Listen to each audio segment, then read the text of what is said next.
what's going on, guys? We're live, and that's right, Cover 1 here, San Angelo Live. We're here checking out all the games, and we're going to start right here, right hot, getting it started fast. We got a Central touchdown right out the break. Here we go. Malachi Brown takes a snap. And, finds the deep ball, and no good. It's, here we go. Next play. Malachi Brown takes a snap. Quick little screen pass here. Oh, makes one tackle miss. You got blockers ahead of him going on the, that's 25, 20, 15. Makes one more miss on the 10 to the 5 and down to the 2-yard line. Central will score on the next play and get the extra point. They're leading this one 7-0 in the first quarter.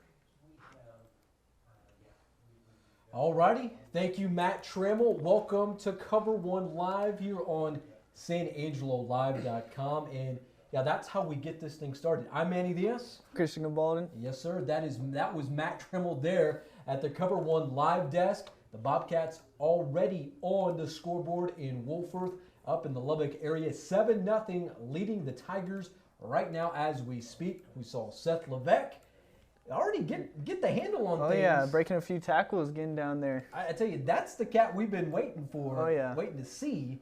Man, he gets some good yak on that play. Oh, for sure. Yak, a couple tackles broken. He just really big boy receiver move right there on that play. No, for sure. I mean, he got just outside the goal line there. So, well, of course, they punched it in on the very next play. So good to see the Bobcats get on the board first. This is a very important ball game. All district ball games are crucial this time of year. Don't need to remind anybody about that. So. Well, folks, this is Cover 1 Live here on SanAngeloLive.com. This is week 9 of the Texas high school football season. And boy, howdy, do we have a week 9 show for you tonight. Plenty of big ball games that we will get to here in a bit. But first things first, we'll talk about the games that we're actually going to be watching tonight, and plenty of good ones that are out there and available to everyone that we'll have on this show. Thank you so much for watching here on YouTube, Facebook, or Twitter. However you may be watching us tonight, that is for sure. So with that said, let's go ahead and let's check out some of the games that we are watching.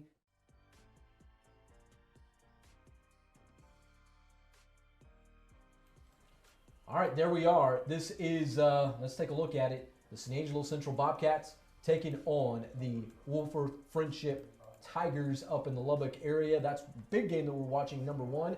Of course, the Permian Panthers looking to move to 2-0 following that big win last week against Midland Lee. They are at the historic Shotwell Stadium taking on Abilene High. Midland, Odessa, another Permian Basin showdown. They're at Ratliff tonight. Midland Lee off due to a bye. Andrews and Lakeview at San Angelo Stadium. We'll take a peek into that one with some highlights. Big Spring, Fort Stockton, also in that district. We'll fill you in on how some of these scores are going tonight. Ozona and Harper, big week for the Ozona Lions. Cristobal, El Dorado, this one looking like it may be for the district title. Cristobal, the number 8 ranked team in the state of Texas, out in Schleicher County, taking on the El Dorado Eagles. And then, of course, one of the biggest games in 6-man football tonight, the Sterling City Eagles taking on Westbrook. Westbrook, number 1 in the state of Texas in Class 1A, Division 1. Sterling City, get this, number 2. Dang. That's what we have in store tonight. So, yeah, buckle up, to say the least. All right, Christian, man, looking at that slate of games, is there any game on there that impresses you the most? Well, like you said, the Sterling City and who was it? Westbrook. Westbrook, yes. Mm-hmm. You know, it's like an Alabama-Georgia game. Certainly. It's prime time, man. It's what you want to watch for sure. Yeah. And that's going to be an exciting game, and can't wait to see the score on that one. Definitely. Trammell, I saw the signal from you. Are you preparing a game for us right now? Yeah, we got a touchdown and maybe a district championship game. Okay, hold on before we go to that. We'll go to you. We'll let you set this one up for us. 1 second. And there we are there. And all right. All right, we got a district championship game here in El Dorado. El Dorado started with the ball. This is the first drive of the game. First 2 plays didn't go anywhere. It's 3rd and 10. Let's see what happens. Quarterback takes the snap, and running back goes out on a little wheel route. Goes up, that's the 50. Almost gets tripped up there. Breaks another one, and that one's going to go all the way in for a touchdown. El Dorado's going to kick the extra point, and that's going to make it 7-0 El Dorado in that one. All right, Trammell, we'll come back to you here. Is that surprising that you saw El Dorado kind of get on the scoreboard first? Well, if we saw my picks earlier, I think, man, El Dorado might take this game. Look at that guy. I mean, they're lit up. They're on fire. They're enthusiastic. Coach Long's got them going. Yeah, that's right. That Covarrubias kid, man, he's a baller. Watch out for him. Wow. So already putting it on the number 8 ranked team in the state of Texas, the El Dorado Eagles. All right. Thank you, Matt Trammell. We will check in with you in just a bit. Wow, so already fireworks in Schleicher County. Of course, our highlights, our live streams tonight presented by Eggemeyer's General Store. Our first hour of coverage presented by Little Caesars of San Angelo Pizza. And we do have some Little Caesars pizza in the house. We'll show you how good it looks here in just a bit, nonetheless. But, wow, so we've seen El Dorado get on the board first. Man, that's a big play. Yeah, that's a huge play. And then within the first 3 plays, man, what a momentum shifter. Oh, my gosh. Yeah.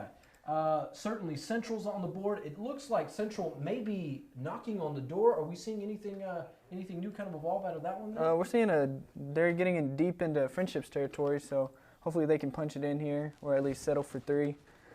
Okay. So, yeah. Alrighty, Trammell, here in just a little bit, we will. I know you're taking us through the live streams. You're cruising through those. We'd like to maybe take a look at maybe around 7:45, 7:50. Look at some of the scores around the state of Texas and around what we have on SanAngeloLive.com. Sounds good. And of course, you can catch all of the games, all the scores tonight on SanAngeloLive.com. We have the full buffet of it. Not to mention, if you're watching us online right now, thank you so much for catching us on here. But everything always starts on SanAngeloLive.com.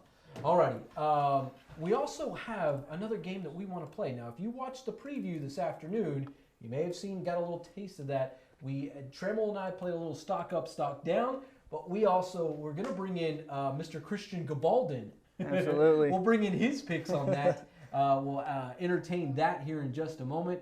Plus, who's maybe towing that line of not quite wanting to sell, and this means It's a team that's not trending up, but yet, trending, not quite trending down. So we'll get to that. Plus, one other segment that we've kind of prided ourselves on, and I love looking throughout social media for this, is our best of the Thursday night lights. These are the kids. These are the middle school kids. These are the JV kids. They all need to get some love too. And boy, howdy, do we have some really good stuff with these guys tonight. So we'll get into that here probably in about another hour or so in that. But nonetheless, another big game tonight, Odessa Permian and Abilene High. Matt Trammell, do we have at least a score update from that one? From which one? Abilene High is Permian? Leading that one 14-6. Abilene High. Yeah. Wow. That's let's see who has the ball. We'll go to Odessa Permian actually has the ball. They just got a 15. Abilene High just got a 15-yard unsportsmanlike conduct, so they're going to actually be in scoring position right here. Maybe go take that lead back. Wow. All right. So a big game there at Shotwell Stadium. Yeah. Yep. Man, does that surprise you? Absolutely. That Abilene High, certainly what they took last week against San Angelo Central. Yeah. Is that surprising to you tonight? That is actually surprising, but I mean, it just shows you never know any given Friday, especially in this district. It's a roller coaster for everyone, I guess you could say, because they got a butt whooping last week. But I mean, I guess it shot a fire in their butt or something. Wow. Now imagine that. Now I'm not saying that this is going to happen. I don't have a crystal ball here. Imagine how shaken up those district standings, Little Southwest Conference standings, Abilene High manages to pull something out tonight. No, that's absolutely, that's something I can't even fathom. I mean, after Permian beating a top 25 team, the front runners to win this district and then to lose to Abilene High, it's just, I mean, it's any given Friday, to say the least. That would be something, yeah, for sure. So some big stuff there. Man, Permian right now being upset alert there at Shotwell Stadium, so we shall see what happens from that game. Trammell, are you cruising any games right now? I got 2 games. I got Central just got on the board again, but it wasn't a touchdown though. So, but we can watch them kick the game. Let's see. We'll bring that up to you if you want to cue that up, and I will bring it up just now. Here you go. Here's what Malachi's saying. Said, let's just get out of here with some points. Takes the snap. It's up, and it is good. That's going to make it. That was the first drive of the second quarter there. So at the beginning of the second quarter, it's going to be 10-0. No, they scored a touchdown. That's what it's saying, 14-0 on here. I think, what's his face, Luis Alvarado scored another one. So the extra point there, so now 14-0? Yes. Oh, I thought they were selling. Excuse me. All right, see if I can go back and find it. To you. We'll go back. We'll come back to the desk here, and let's see if I can find it. We'll let you find that one there. So, Christian, as Trammell gets that video prepared for us to look at there, talk about this fast start. I mean, we saw Central, with Colleen Shoemaker, and let's throw out Schertz Clemens. I mean, that game was what it was, and certainly with A&M Consolidated, these guys are getting off very fast. Yes. What do you think is kind of changed with these guys? I think just confidence really has gotten a hold of them, and let them know like we're that team, like we're capable enough to go in and beat anyone. Malachi's throwing well. He had an interception the first drive, but defense held. Dobbins leading the squadron over there, and they've scored on each of the other drives, so they're looking good. All righty. Trammell, are you ready to kind of take us? I'm going to go to you, and then we will go to the highlight itself. Trammell, let's do it. Yeah, so I was wrong. Thanks, Christian, for saving me on that one. It's not 10-0. First drive of the second quarter, we got another touchdown again by the same guy right here. If you want to go ahead and go on it. All right. Here we go. Malachi Brown takes a snap, and that's just an easy zone read right there. Boom, touchdown. And we saw him kick the extra point earlier and make it. That's going to bring it to 14-0. Wow. So it does not get much easier than that for the Bobcats, and certainly when you're able to be so close to the goal line. Yeah. Right, and I think I have another touchdown if we want to go to another game. We're traveling all across Texas. All right, what do we got over here, Trammell? I got one here, Brownwood at Alvarado. This is an opening drive of the game for the Brownwood Lions. They've been off because of COVID, but they don't really seem to be missing a beat here. They line it up. The quarterback, Blaze the quarterback, takes a snap. And touchdown, that's right. Running back right there, run right. That's going to make it 7-0. Brownwood leading that one over Alvarado. All right. Thanks to our friends over at KOXE. Trammell, thank you so much. You're already hard at work, my man. That's what I'm saying. We're going all across the state already.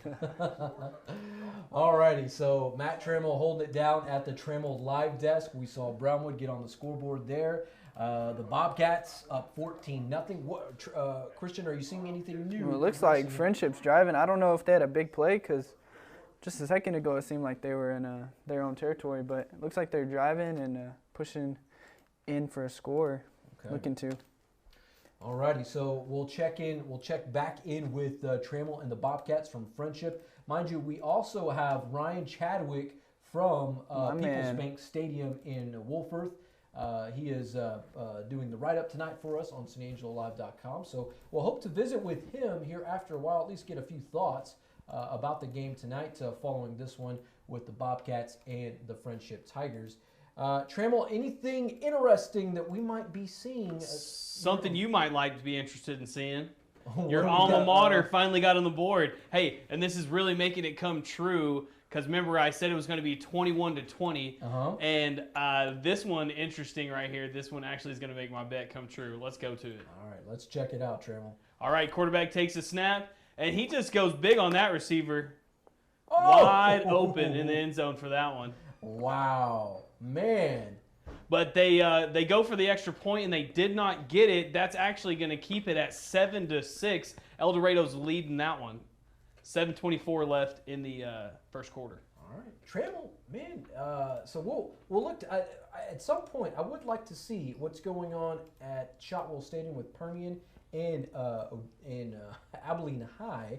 I think that's you said it was 14-0 out there? Yes, it's 14-12 now. Odessa is down by 2. Wow, so Permian is coming back. All right, thank you, Matt Trammell. We'll come back to the desk here. All right, so the Cougs getting on the board. Hey, they're making something. Now, we were talking about, wide receivers playing big. We saw that. That was big there. time right there. That's not bad. Yeah. How, now you played wide receiver for the Bobcats, varsity level for 2 seasons. What does that feel like whenever you make one of those kind of grabs? Oh, it's great, man. I remember Weatherford for our homecoming. I caught one, and I had no F's given. I just spiked it, and I was expecting the yellow flag. I was expecting the yellow flag, and I didn't hear the end of it from Coach Davis. And I Coach bet. Manny. Yeah, they said never do that again. Yeah, was the chewing pretty brutal? Oh, it was a bit brutal, but I mean, we won, so. Alrighty. Let's see. All right, so we'll get to some of these other streams here in just a bit. But of course, we always want to show some love to our sponsors, of course, and we will take just a quick moment to hear from them. For over 70 years, W&W AFCO Steel has fabricated the steel to frame some of the most iconic structures nationwide. From Soldier Field in Chicago to Cal Field, home of the Texas A&M Fighting Aggies and College Station, what begins in San Angelo is impacting America.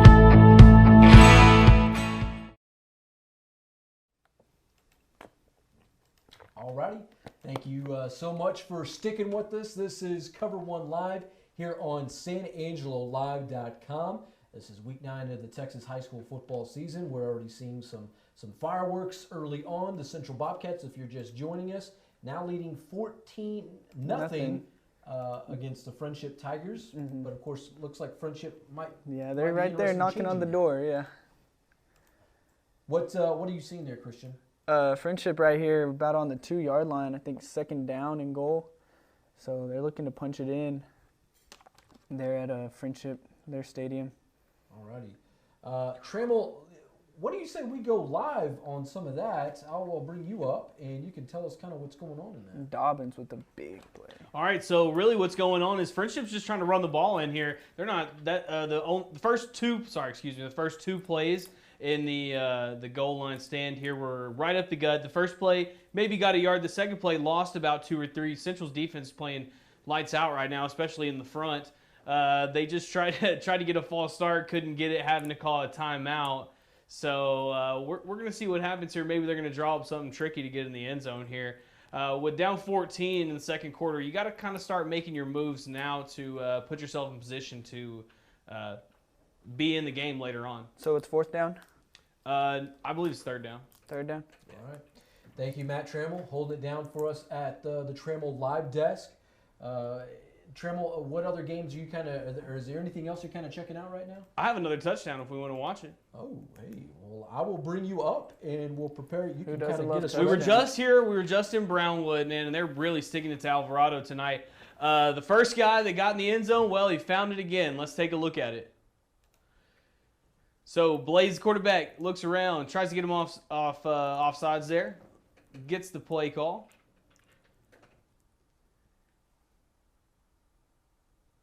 Takes the snap, hands off left, see you later, no one's going to touch him. Oh, and end zone, look at that. Man, just stretched it in for the touchdown. That's right, and they go for the extra point. That they're going to be up 14-0 in the first quarter. All righty. So there we are with that. Matt Trammell, man, that's a really good little ball game out there. Certainly, I guess if you're a Lions fan. If you're a Lions fan, yeah, first quarter balling out, already got 14 points. Man, all right. Thank you so much for that, Trammell. That's courtesy of our friends over at KOXC in Brownwood, and of course Brownwood ISD. They're on the live stream. We're back after the timeout. If you want to go. So, all right. So Trammell, you will get us ready for this Central. We'll go back to Wolforth here with the Bobcats. Here we go. Live, we're back right after the timeout. Takes a snap, looks left, finds him on a screen, and looks like the Tigers are going to get in the end zone. Going to make this a little bit closer.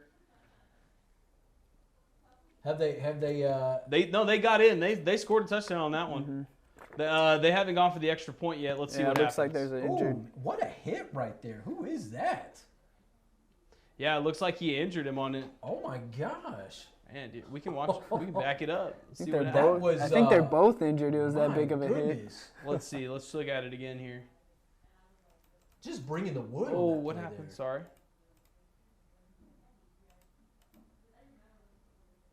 Oh man, we're lagging here, guys. What's going on? Excuse me, at the live desk. All right. Well, we did see that hit there. It was pretty. It was. Yeah. I mean, nonetheless, it was a big hit. Both teams certainly going to feel that with both of those players kind of going down. Christian, jog us through this and talk about this play here. Well, it looked just to be like a screen that Central would run, just giving us a taste of our own medicine, and nice catch by the receiver and able to push it in, looks like, for that touchdown. Man. Looks like they're off the field safely. Nothing too major, and it looks like they're going to kick the extra point. Wow. Ensuing.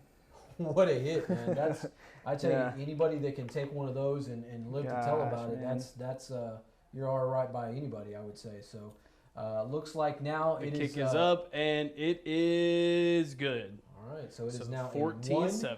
Possession ball game there in Wolfforth. Trammell, we'll come back to you just for a moment. Man,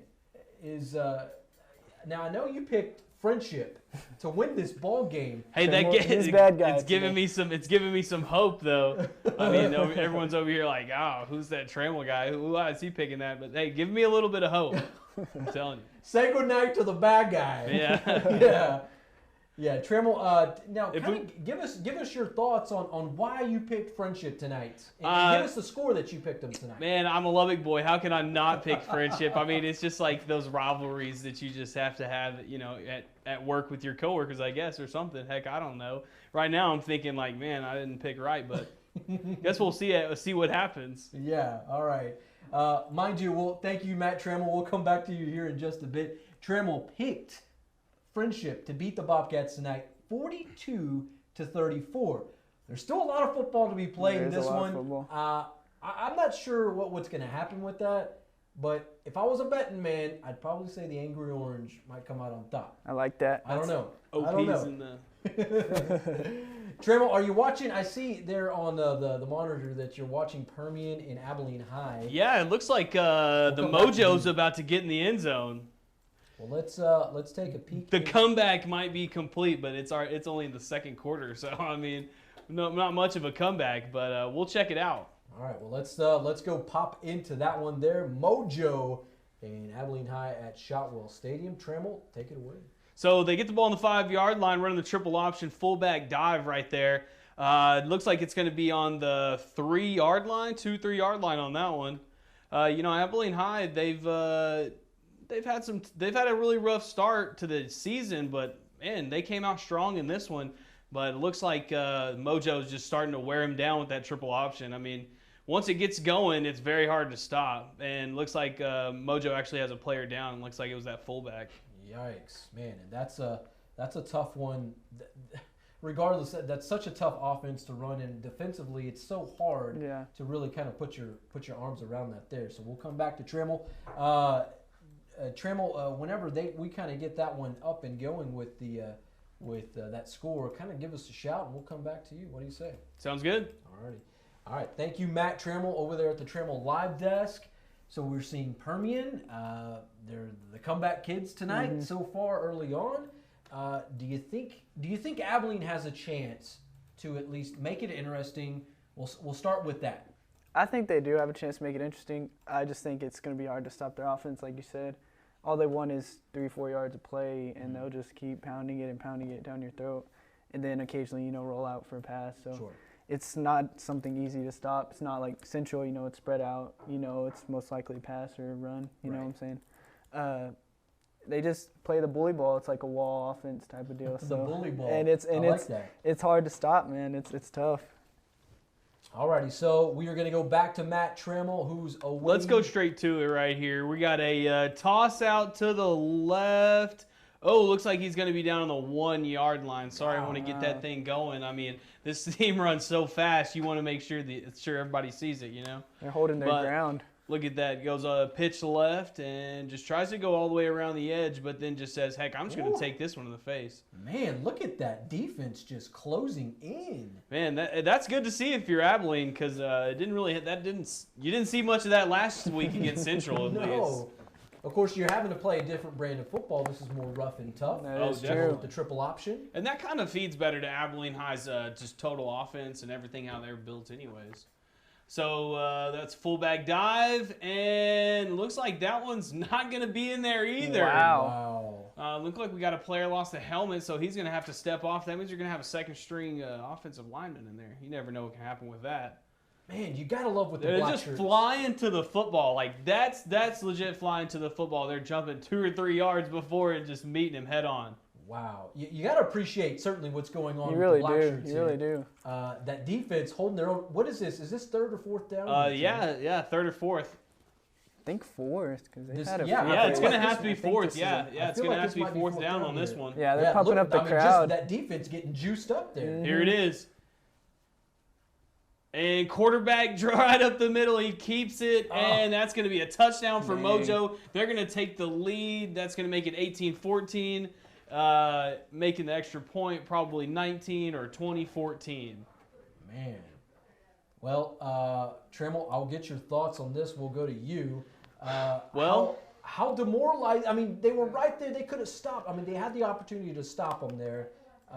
Everyone's been saying, like, especially last week after Odessa Permian beat Midland Lee, it's like, well, they got this thing wrapped up, so nobody thought that the Eagles would even have a chance in this one. So, I mean, I guess it's encouraging to see that they can, stick in with them. And right there, that's a nice goal line stand. Had to go all the way to fourth down, so you can't really hate on that one. Yeah. All right. Well, thank you, Matt Trammell, hanging out there at the Trammell Live Desk. Of course, thanks to you, our friends over at Abilene ISD for the live feed.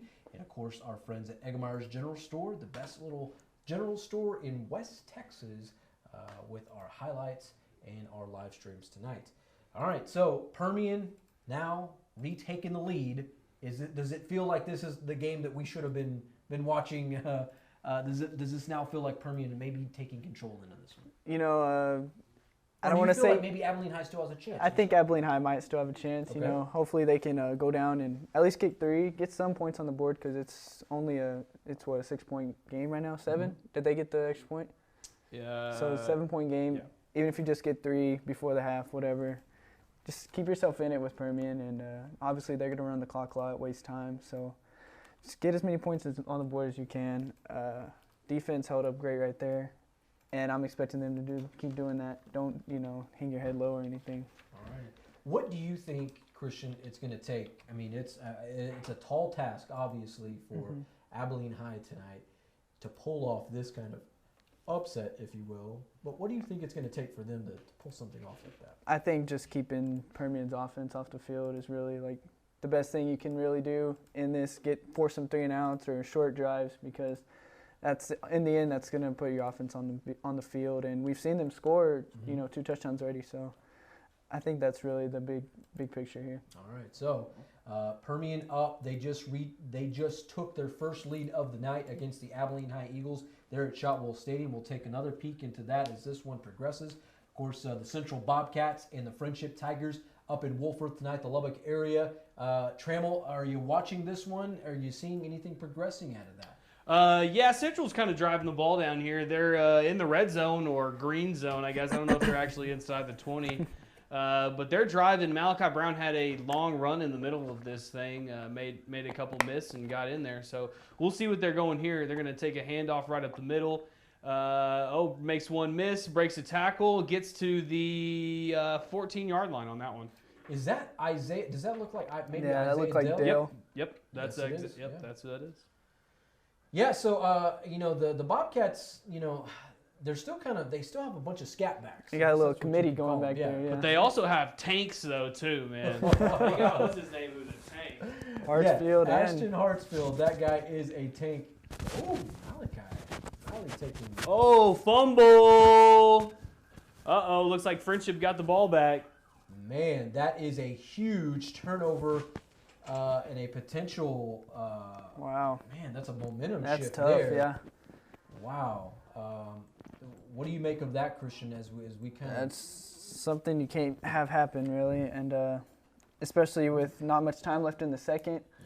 Yikes. You know, they're definitely looking to capitalize off that. All right, we'll come back to us, man. What? I think, you know, obviously, you know, it's one thing for the turnover. You got to appreciate that hit. I Yeah, mean, and you do. You really do. If you like defense, wow. Kudos to the defense for sure. You can't leave them out, man. But what? Malachi, he's turned over the ball a few times this season. He's thrown a few picks. You know, he's what you got to love about him is that he's always going to try. You know, and whether he's going to fit it into a window, he's got that gunslinger mentality. But how much do y'all, like, certainly, you know, as a former player, did you appreciate that extra effort Malachi Brown always brought? Oh yeah, man, it's great. It relieves a lot of stress off of you know, receivers, just 50 draw, and that kid's taking it. You know, it'll be 3rd and 28, and he'll get 35 on it, and it's great, man. It's real great because you know, receivers are just running off our guys, and we just, you know, if he's biased, yeah, we'll block, but just basically watching him make his magic. Well, I can imagine. So whenever he's ad-libbing at that point, you know, and you guys are having to ad-lib yourself or try to get open at that point, how difficult is it to get open or to kind of follow along with the ad-lib itself? You know, it's really it is a little bit difficult. You never know what Malachi's going to pull out of his sleeve, but you know, usually it's something great. It's you know, kid's just he's something special, to say the least. Yeah. That indeed he is. Man, Malachi Brown. So we did see just a fumble from him just a few moments ago out in Wolfforth. Friendship, it is now 14-7. Central still leading, still has the lead in that one, so we'll check back in as that one progresses tonight. Matt Trammell, are you watching anything else for us this evening? Yeah, I'm watching Brownwood, man, just run over Alvarado. They were up 14-0 in the first quarter. Still the first quarter, but let's see what's going to happen on this one. So this is the play before the touchdown. The quarterback, Blaze, gets the ball and finds his receiver right there. Going to go down on the 1-yard line. Next play, Royshad Henderson, he gets his 3rd touchdown of the night, and it's going to make it 21-0. Wow. A little hat trick. The wood. And it's only the first quarter. Oh, my goodness. Where's the 45 when you need it there? Ah, man. Trammell, we'll come back to you here. Is there anything else that, you know, that's kind of piquing your curiosity right now as you kind of go through the streams? Well, you know, I did just happen to see the alma mater, Cristobal. They tried to get a point, 3 points actually. They tried to kick a long field goal, and they actually missed it left. So, oh, no. It looks like it's still going to be 7-6 in that ball game. Friendship just got a first down right here, so looks like they're going to be moving the ball as well. Everything's pretty much going as it's going. Abilene High and Odessa Permian, they're taking timeouts as the Eagles are moving the ball on the Panthers to try to get the lead right before there's only 30 seconds left before the half. So they're moving the ball. Man, there's just stuff going on everywhere. So, Trammell, whenever it looks like it's a timeout at Shotwell Stadium, we'll look to kind of peek into that one here in just a bit. But I do want to get your thoughts on this Cristobal El Dorado game tonight. You and I, we had different, we had conflicting picks. Yeah, it looks like we got a little Topo Chico battle right here. The Topo Bowl. yeah. I got El Dorado by 1, and what are they right now? Up by 1, right? Up by 1. Yeah. So give us your score. 21-20 El Dorado. Oh, Trammell. Okay. All right. I'm hoping my Cougs can hold on. I picked Cristobal, mind you, 35-24 to win this one, so we shall see. It's looking like a defensive ball game. Yeah, definitely. We're not used to seeing too much defense coming from those two teams. That's for sure. If we want, we can check out Abilene High. Looks like they're Hail Marrying right here. They actually got a dump off to the running back, and looks like he's going to go score. Oh, wow. That's a touchdown for her. Oh, that's Abilene Eagles. They're up. Actually took the lead right before halftime. 29 seconds left. His quarterback steps up in the pocket right there and just checks down and to a wide open receiver. Too. Blockers in front of him. Only one man to get off of him, though, and that's going to take the lead 20-19. Field goal will make it 21-19. Man. Wow. Easy Field goal is there. up, and it is good. That's going to be 21-19. Abilene Eagles on top of Mojo right now. This is crazy out here. Yeah. How much time is left on the clock there? 29 seconds. Oh, my goodness. And so this game, so this is live as we speak right now. This is happening in real time, correct? Yep, this is real time. Wow. So, man, so we saw Permian take its first lead of the game. Now, Abilene comes right back down the field, and this is what they do. This is a night, this is pretty much the best description of the Little Southwest Conference on any given Friday night. Friday, yeah. Shotwell magic over there, man. Yeah.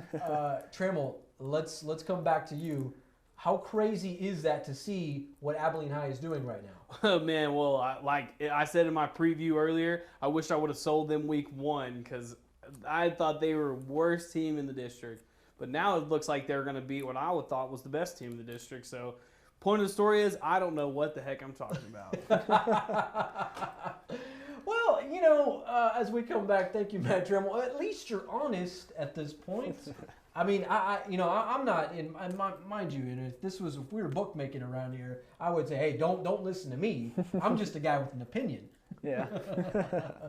But yeah, I don't think you can predict the Little Southwest Conference. You really can't, man. Yeah, thoughts on that?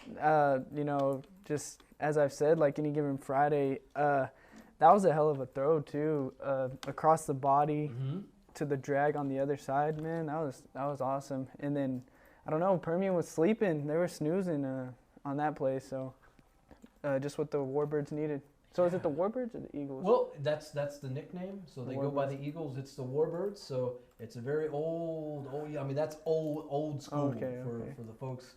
If you go back to like their state championships throughout the 50s and the early times of that old era there of Abilene. So my time there in Abilene, we always call them the Warbirds. I got you. It's one of the most well-known mascots in the state of Texas, next to probably the Permian Panthers and the Central Bobcats. And then you got to throw in the Lee Rebels, which we won't see anymore. Yeah. It's a darn shame with that. That's such a well-known name. But looks like they're in a war right now. Yeah, to say the least. Trammell, are you seeing anything that might pique our interest as we speak here? I have a touchdown. All right. Well, we'll come to you. And which game are you kind of setting up for? Brownwood, Alvarado. Except for this time, it's not what y'all are thinking. It's not Brownwood again. This time, it's actually Alvarado getting on the board. We can go check it out right here. So quarterback fakes the handoff, throws it back shoulder, finds the guy wide open, and this guy just zooms right here, puts on the Jets, and see you later. They're not going to catch him. He's going to go, just kidding. He got hawked. Didn't want it enough, I guess. Down to the 2-yard line. But they're going to go on to score and make it 21-7. Wow. They're not passing the sticks yet. No. Yeah. Thanks to our friends over at KOXC. Matt Trammell, do you think Alvarado has a chance tonight? Well, they scored, so, I mean, it's not over, but it's 21-6 in the second quarter, it's like not I over. said. Yeah. All right.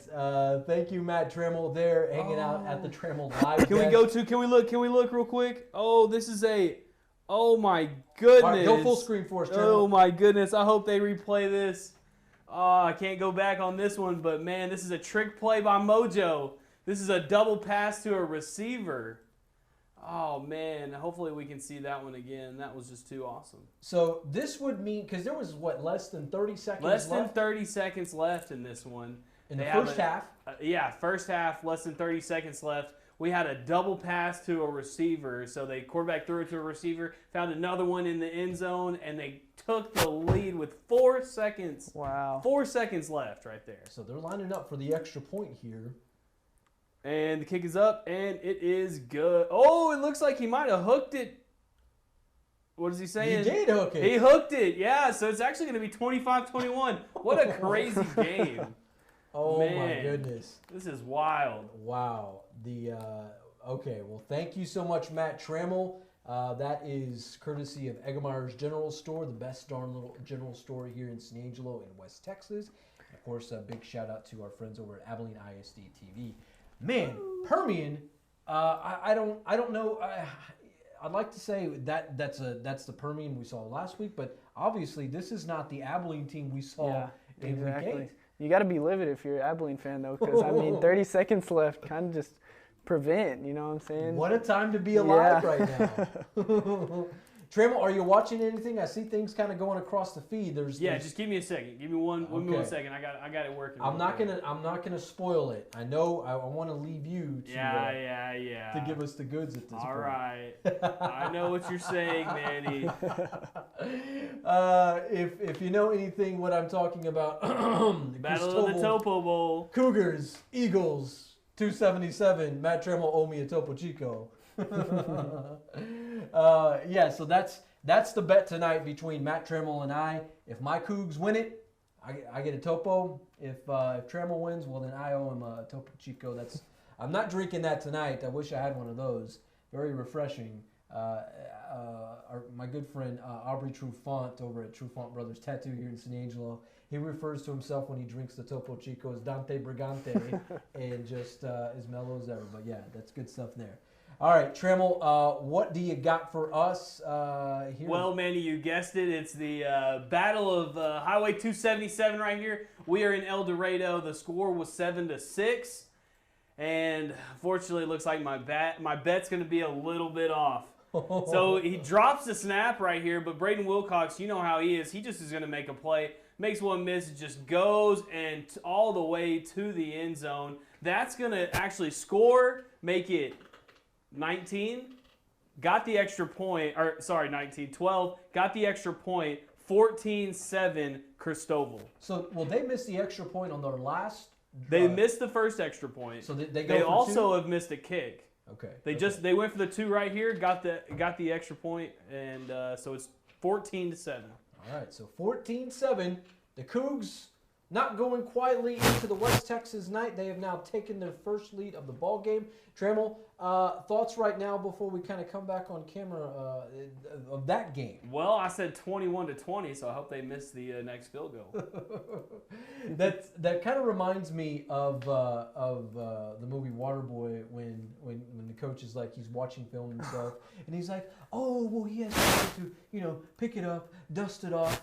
Oh, and then he's scurrying into the end zone, Braden Wilcox just drops the snap, fumbles the snap, and there he goes. What a player, man. What a player. How about a score update? What Y'all you got, want to hear Trevor? my score update? So I had a score earlier, and I picked the Andrews Mustangs to win 56-6. Currently in the second quarter of this game, it is 54-6. Get out. 54-6 with Stop. 3 minutes and 17 seconds left in the second quarter. Trammell. Gosh. Oh. I may not know some things, but I know one thing, and Lakeview is going to be in the playoffs. Stop it. Okay. That's nothing to laugh about. We're laughing that the fact that we're laughing at Trammell at this point because he's picking things and he's all of a sudden he's the Texas football Nostradamus. So, darn you, Trammell. Trammell, are you seeing anything with... Yeah, you want to watch the Central game live? Yeah, let's go back to Wolfforth. If you want to bring that up, we'll bring up that play here in just a few moments. But yeah, it looks like Friendship kind of getting a little crafty there. Yeah. All right, are you ready for that one, Trammell? Yeah, go for it. Let's take a look in that one. Here we go, a little armadillo action right here. So he's going to go out left, gives it to his back there, has some blockers in front of him, but looks like the Central defense is going to hold it down right here. That's exactly what they needed, and the coach is hyped. They're like, let's get out of here. It's going to be 14-7 at halftime. The Sikkim Cats are up. All right, so Trammell, is that what kind of formation was that? Look, I called it an armadillo. What, armadillo? What is that? That's what we used to call it. We used to run it for to get 2-point conversions and stuff like that. I was always the guy that snapped the ball because that's the best part. You just snap it and turn around and they throw it to you and you're wide open. Ridiculous. Okay. That's that West Texas 6-man action getting mixed in with real football. That's exactly right. That sounds a little something like that. So the armadillo What is it? The annexation of Puerto Rico. Can we throw that one in there? Perhaps the Statue of Liberty. Are these plays? Swinging Gate. The Swinging Gate. Yeah. A la the Hook and Little Giants. ladder. Yeah. So some good stuff there. The Bobcats, if you're just now tuning in with us right now, the Bobcats leading 14-7 at the half. Do you like that score, Christian Gabaldon? You know, I had them scoring, I think, 42. So hopefully they can pep it up a little bit. But nonetheless, I still think their defense is playing really well, stopping them right there on, I'm sure, a trick play they worked on all week. So still big time for them to go into the half off of a stop, and they get the ball at halftime, or at the end of halftime. So Absolutely. So we'll look to see kind of what the Bobcats do at the break.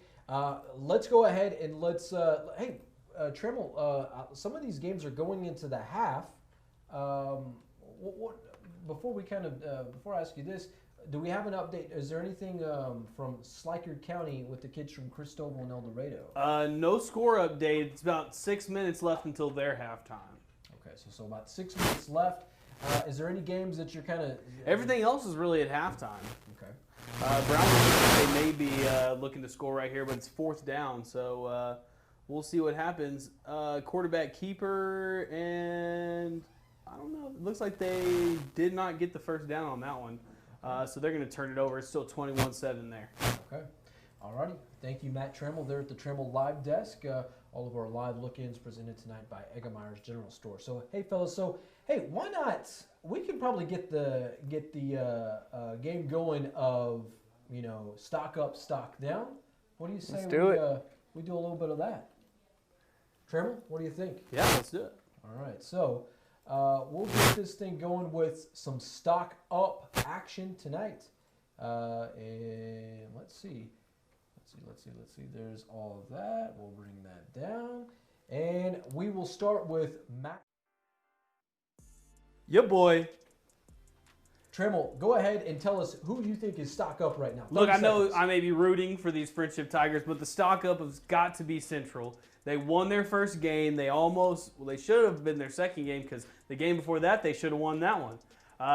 Central's always looking up. They're leading at halftime here, so that looks like that one's going to pan out for me. El Dorado, they're losing right now, but, man, they're on a 2-game win streak, and they're battling right now for this district championship. And then another team is Ozona, who is on a 4-game win streak, dubbed at the last person by 40. I mean, that's definitely it for me. All right, Christian, go. like Trammell, I got San Angelo Central looking pretty good. Obviously, looking to beat this team, Abilene, and they have Odessa High next week, I believe. Mm-hmm. So looking to get 2 dubs. Cooper looking to have a pretty. They're looking pretty solid, coming off of a win, and looking to have an easy schedule as well. A few more wins come up for them. And Mason, I'm expecting to win out from what I think, but I don't know. We'll see. All right. I like, of course, I think all of us are in agreement that San Angelo Central, that win certainly sent their stock up just a little bit. Gotta love what the Bobcats are up to right now. Of course, I'm a little biased here. Cristobal Cougs, that's my hometown. They've for sure got to be in the stock up here. And then, of course, the kids from Runnels County, the Ballinger Bearcats, doing some very good things right now in Ingram, down in the hill country there outside of Kerrville. So we'll see what happens with those guys coming up tonight here on the scoreboard. So we had the Topo Chico battle right here with me and Manny, the Bal 277, and I saw 2 other teams on that stock up. I saw Ozona, Mason. Okay. Me and Christian right there, we're going to have to figure something out. I'm going to have to figure something out. Yes, you are, Matt Trammell. Speaking of those Cougs, are you seeing anything, Trammell? I was hoping to sneak this one by you, Manny. I didn't maybe want you to see it. But let's go ahead and go check it out. So this one actually is kind of an uh-oh by the El Dorado Eagles. Go ahead and bring that full screen. All right, I'll go to that one there, Trammell. Let's roll it. So right here, Braden Wilcox takes the snap, looks right, finds the man, and barely stays up, makes him miss, and he's going to go score right here, and that's going to be a touchdown. If I'm right, they go for 2 and get the 2-point conversion, and it's going to make it 22-7. All right, Trammell, you want to know who that cat is there? Who's that guy? Bo Jolly. Bo Jolly. Bo Have Jolly. a Holly Jolly district championship. I gotta love. I'm loving this, Trammell. Hey, you know what my favorite Topo Chico is, Trammell? The lime one? Yeah, the lime. All right. The one in the green bottle. The lime in there. I'm also not against the grapefruit flavor as well. So. Here's this 2-point conversion if we want to check it. Yeah, let's go back to that. There, 2 points here. 2 points here. So it takes a snap and just that's an outplay. He's wide open. Woo. Taking a nice hit there. Yeah, but hey, gets up, celebrates a little bit. That's going to make it 22-7. Thanks to you to the El Dorado ISD live stream cameraman. We're loving the score update. Yeah, there we go. We'll come back to you, Trammell. Is this surprising? Does this continue to unravel? The game is not over. The game is not over, he says. Yes, indeed. All right, so we'll keep Trammell in mind in that one there. Before we kind of talk about more of that game, Trammell, let's get your picks starting.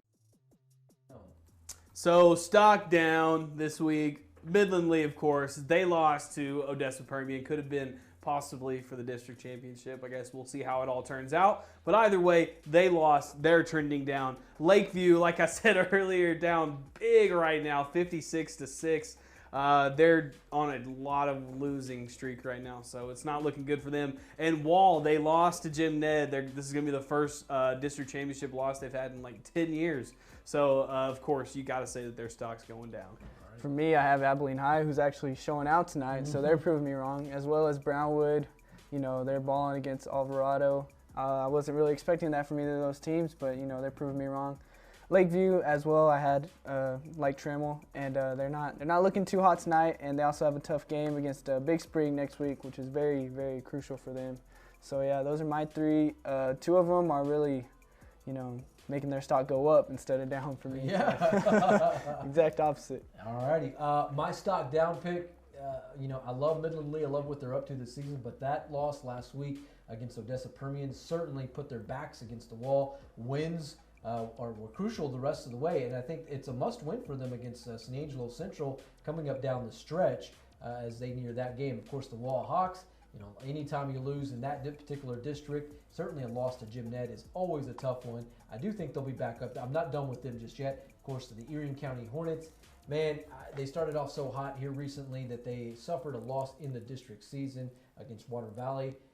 But I don't think they're done just yet. I think there's still a lot of football to be played. Absolutely. Erion County, I think they'll be back, to say the least. That is a tough region that they're in, but you know that's why you play the football game on Friday nights. Trammell, how about before we kind of go to our not ready to sell? Hey, how about a look at some of the scores? What do you say? Hey, I'm always down to go with some scores, All right, man. Let's start from the top there, and we'll kind of go down. I'll cue you up here.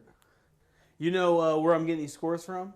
Oh, enlighten us, Trammell. SanAngeloLive.com/scores. If anybody wants to know, that's the best place to find any score in the state of Texas. This is the best spot right here. All right, let us know what's going on with some of these. All right, tonight. so we'll start it, of course. Central at Friendship. Central's up 14-7. That's at halftime. Abilene and Permian, as we saw, that score is a little bit higher than what it says here. All right, we have Millsap and Comanche 7-7 at halftime. Eastland Jacksboro 27-7. Eastland at halftime. Canadian up big against Freona 63-6 at halftime. Haskell Forsan up 35-0. Roby Aspermont. Roby's at 22. Aspermont's 14. Hermanley at Rotan is down 26-6. Pilot Point at Ponder. Ponder is up by 1 against Pilot Point.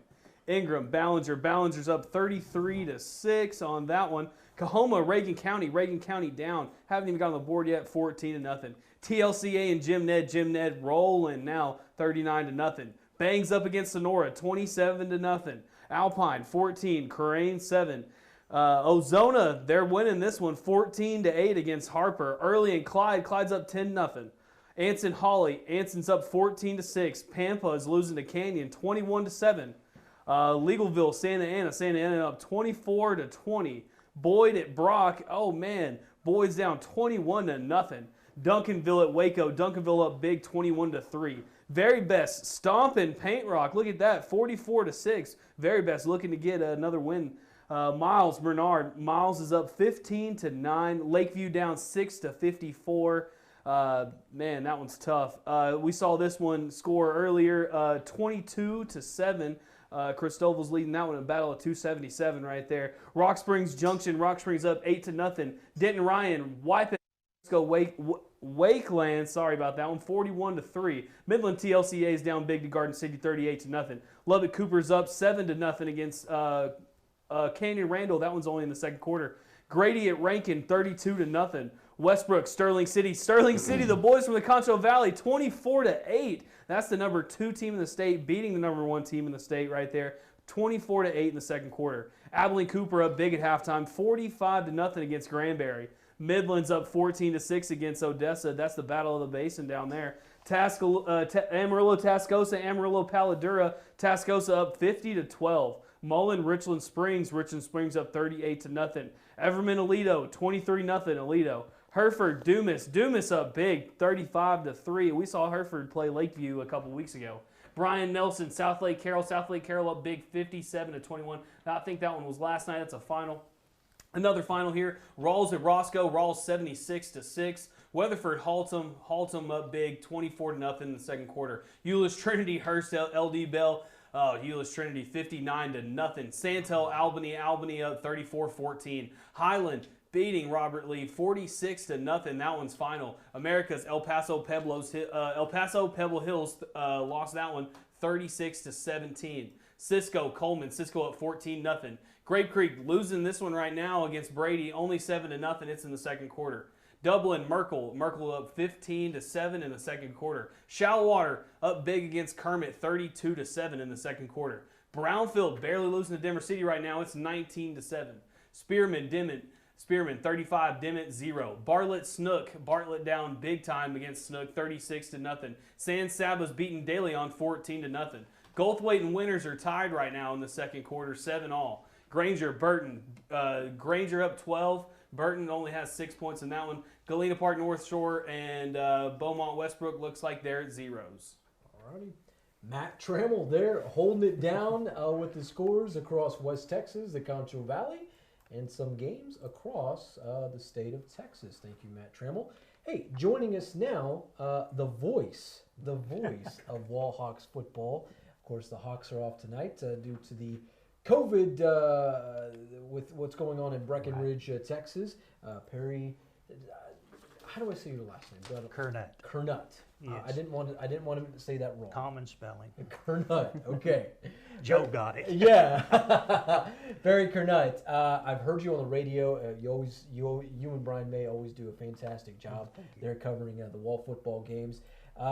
First and foremost, how odd is it having an off week during the middle of the season with it not actually being a bye week? Well, I was not expecting it, to be honest. I expected to be at a stadium.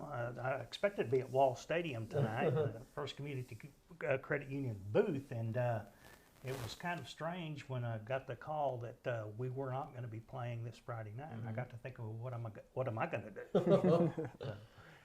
Well, we're glad that you're hanging out with us here at on Cover1 Live here on SanAngelLive.com.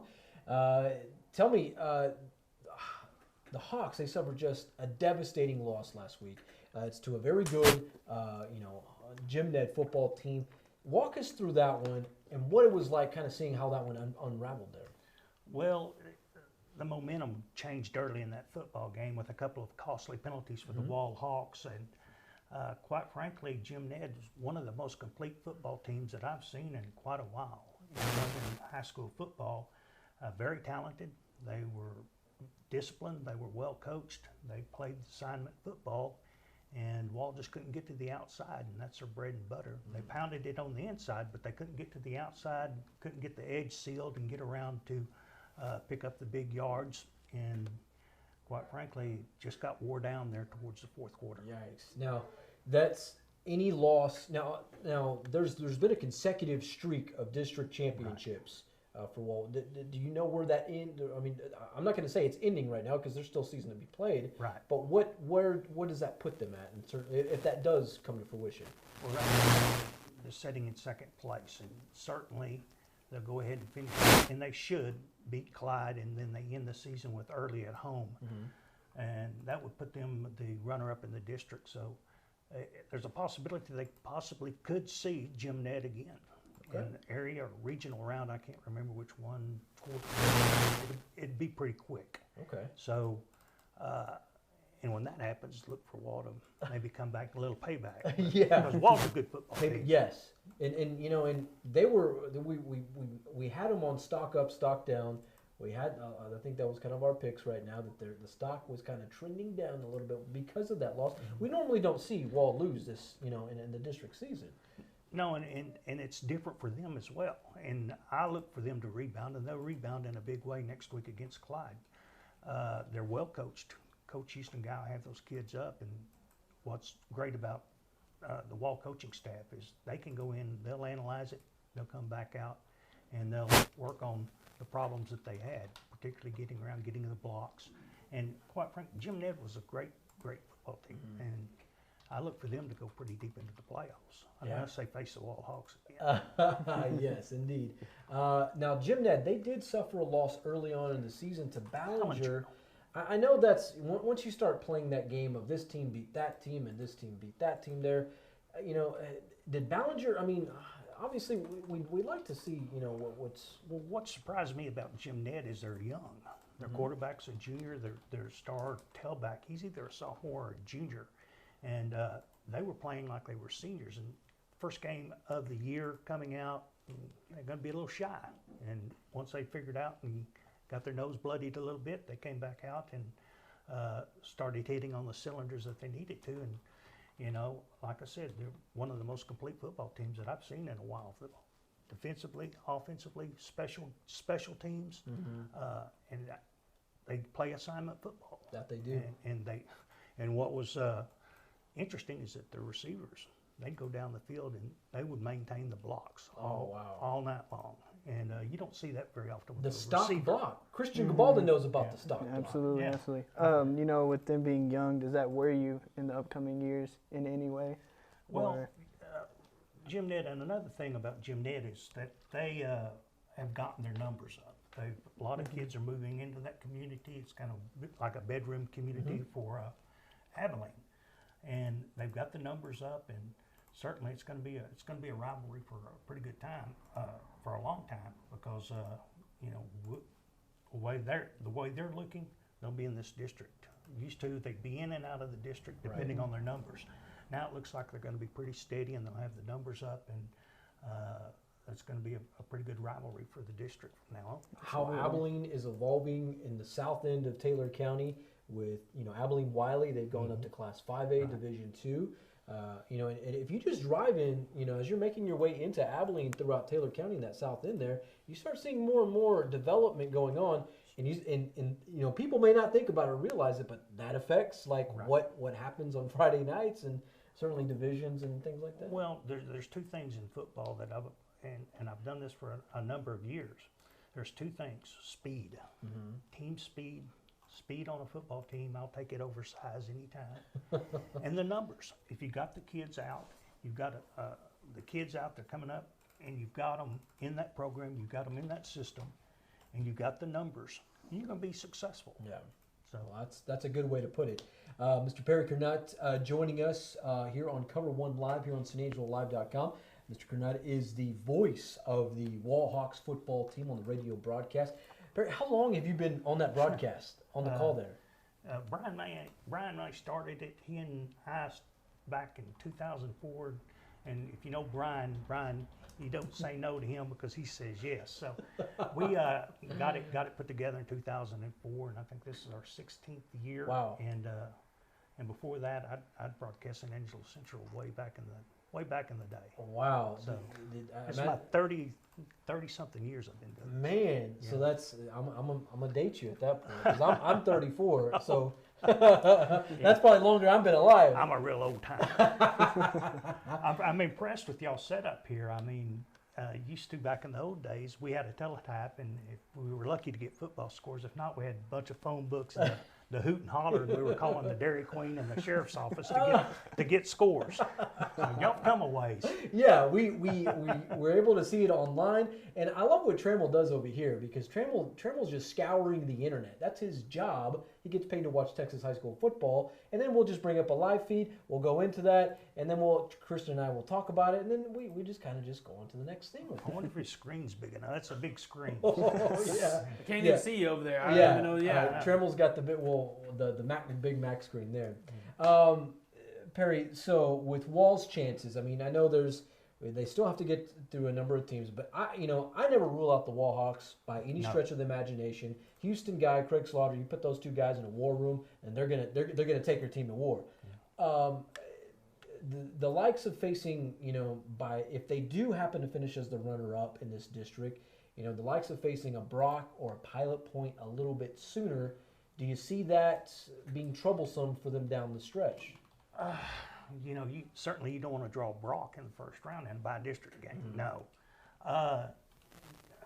I don't think that won't come to fruition until maybe later, towards the regionals. And you may, probably someone out of District 1-3A from the Panhandle, probably one of those teams, probably a fourth-place team, third-place team. It'd be probably the third-place team out of District 1-3A. Don't quote me on that, but you're in the neighborhood there. Well, yeah, that's the Bushlands of America, right, the Emerald, I believe Emerald. Those schools up there. Exactly, and being a neutral site, probably Midland, Odessa, maybe Abilene. Mm-hmm. So, but yeah, that's what we got to look forward to. And Coach Guy and Coach Slaughter, Coach Slaughter's done wonders with the defense. And those coaches, all those coaches, they get into that locker room at the halftime. They normally make the adjustments to be successful on Friday nights, and it's just been a pleasure, broadcasting the Wall Hawks and watching this program. I mean, it's an established program. Everybody knows about it. I mean, they've got fans everywhere. I mean, my wife and children out there in Fort Stockton, they listen every Friday night. Of course, not to me, but for the Wall Hawks. I imagine they listen to you a little bit. Yeah, but no, we've got fans everywhere, and I mean, we did some internet when we had some internets where we could, or the internet to where we could tell who was listening, and we'd have somebody on an aircraft carrier. Oh wow! So it's just amazing what the technology has done, and you can pick it up anywhere, and that's what blows my mind. So it's the interwebs, the World Wide Net has certainly opened up a lot of different avenues. Exactly, and I mean, I'm just impressed. I mean, this is where the magic happens. With us, we just flip a switch, and Corey and Brian do a great job with me, and they're fun guys to hang out with. And we have a good time. If you don't have a good time, then why do it? I see you on that. And y'all have a good time, and you can tell. Oh, it's a fun thing. Anytime you're talking Texas high school football, be it the Wall Hawks, the Central Bobcats, or even the Little Southwest Conference. I think that's what we like to talk about the most, and that's what our viewers want to see.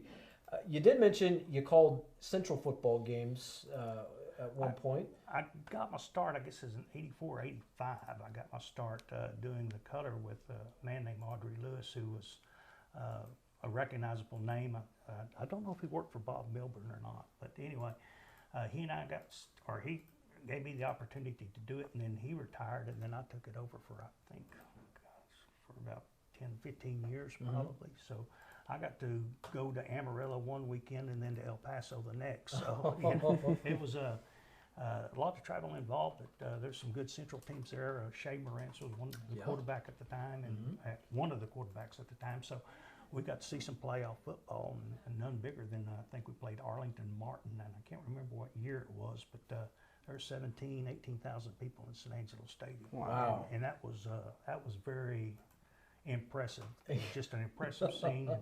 And the Bobcats, unfortunately, they lost that game, or we might have been in the state championship. Man.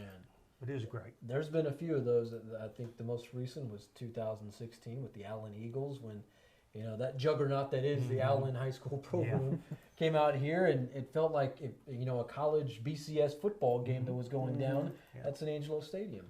You've called a lot of football over the years. Has there been a game that you'll remember the most, that you'll forever remember? That's just like, that was a good one, and I'm going to start telling. I'm going to tell. That's what I lead off with when I start telling stories of calling high school football. Well, I can tell you the one I was in Amarillo one evening, and they had a blizzard, and that kind of stands out. And there was lightning, and you're up there. In Blizzard and a lightning? Yeah, it was, and they took the kids off the field, and it was whiteout. You couldn't see out there, and that stands out. And that was I don't even remember. I know we finally got the game done, and how we did it, I don't know if it cleared up a little bit or what, but we finally got the game done. And other games, there's just been a number of them. I guess it was in 2013 where the Wall went to the state championship, and we were up in Texas Stadium, or not Texas Stadium, AT&T, Jerry's World. Anyway, we were up there, and that was impressive. That's probably one of the games that stands. We lost the game, but it was probably one of the experiences of broadcasting a football game that was great. And we were up there, and we really hadn't done a game off the internet before, and up there, that's all you could do. Yeah. And we plugged in, and fortunately for us, we had some ASU graduates that were working the internet for that's too cool. AT&T Stadium, and of course, Dr. May there with president of Angelo State University. It was great. And we had great service. That's not a bad place to be. Perry, we've been playing a little game called Stock Up, Stock Down. We do have one more category to visit, and that is our not ready to sell. And I think you may know a team that will be a part of this. Trammell, you ready to kind of lock in on this last category tonight? Yeah, I'm ready to hit it.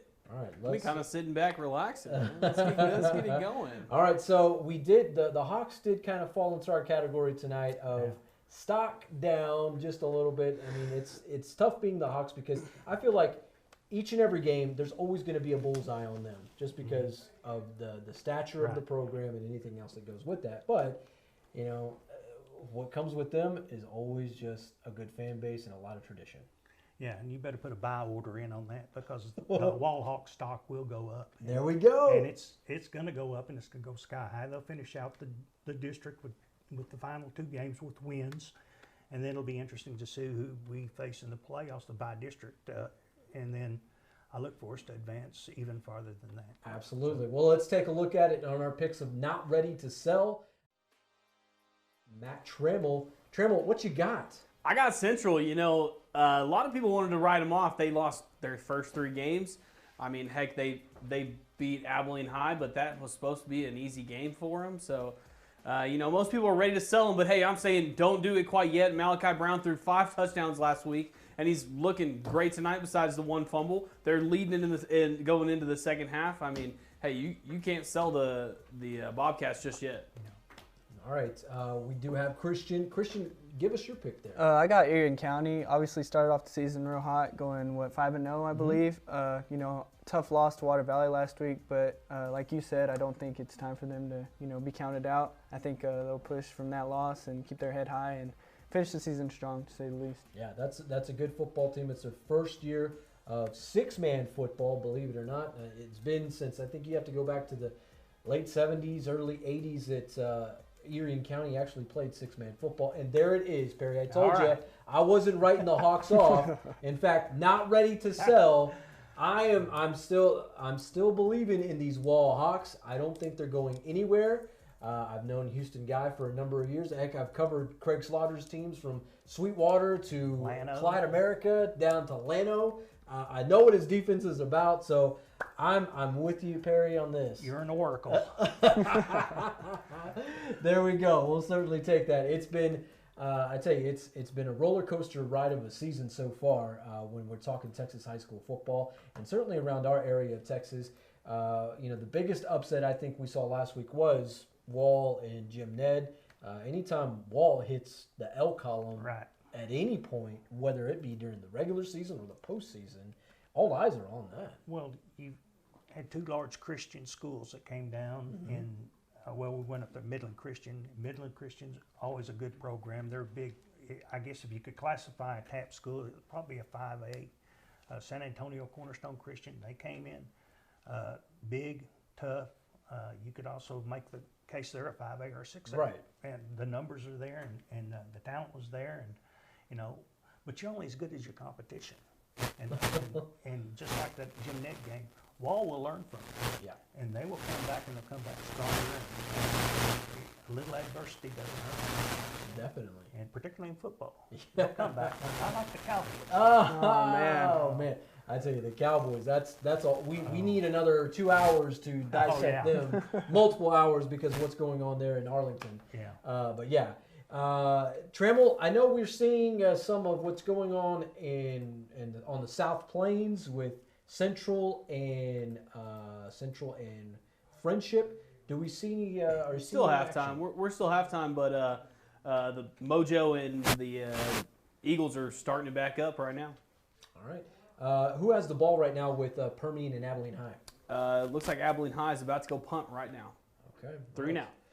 So we'll take a look in that one. Thank you, Matt Trammell. We'll pop in with him, and Perry, that's how it works. We'll cue him up on there. He's ready to go with what he's doing. Right here, we got Permian and Abilene High down in the bottom corner. So we'll see as that one kind of progresses there. In Christian, are you seeing Central there now and entering in the third quarter? Central, having a great drive so far, crossing the midfield line. Malachi leading his troops. And they deferred to the second half, and is that always kind of a thing that Central likes to do? Coach Davis always defers if we win the toss. Wall too? Yeah. Hey, I mean, it's pretty smart because you know more of what you got for the second half. Like, you get the ball the first quarter and you go score and they score, then it was a waste. But if you can get it in the start of the second half, you know kind of what you're dealing with. It's a momentum shifter. If you need a double dip of score, you can score the last possession and the first possession.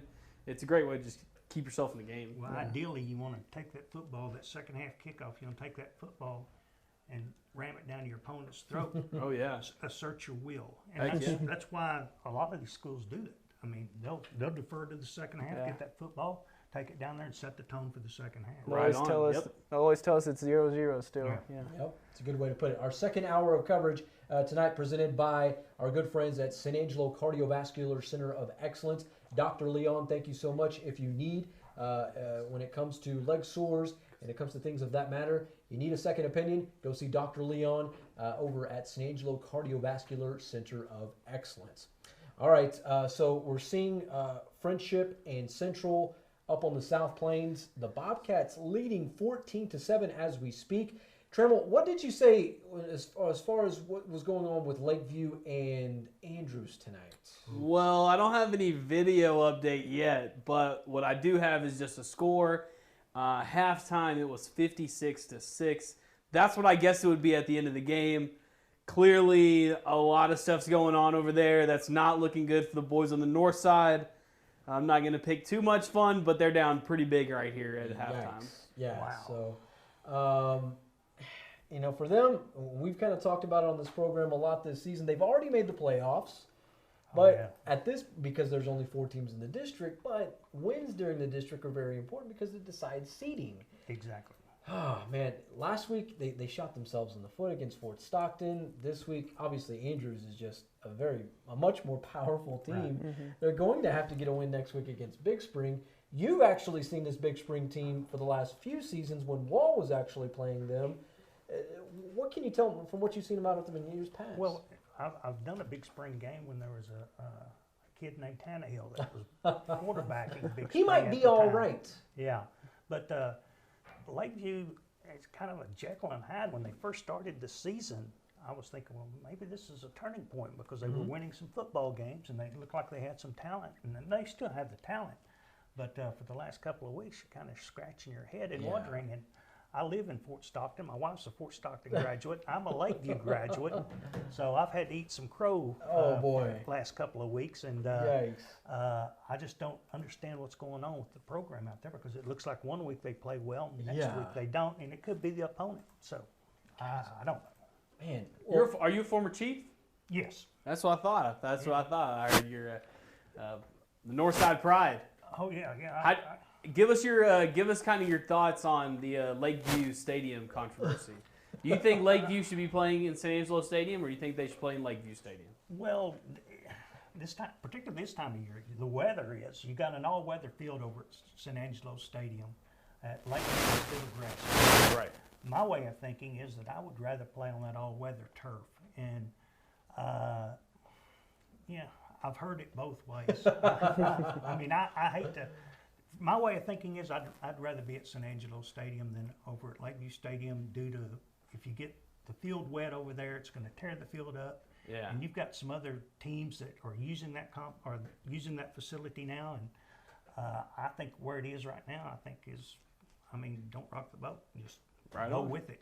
Yeah, Right on. that's a good way to put it. But I do know that a lot of the Lakeview alum, they do miss the intimacy of what Lakeview Stadium was and what it presented to their team. Right, and I've been there, and I played there, and the stadium's packed and everything, and it's more I guess kind of a more homey feel when you're over there, and I love it. It wouldn't bother me one way or the other. I mean, I'm not going to commit, but Lakeview Stadium is still a good place to play football, and I think it'd be and if it'd help Lakeview win, I'm all for bringing it back over to North Angel. I had a hamburger over there today, and I had a haircut over there today. So it's kind of like, and then I broadcast a football game over there a couple of weeks ago. So, it was nice to go back over there and see it. And brought back a bunch of old memories. And you got to see just a game, maybe perhaps a one-sided game. Yeah.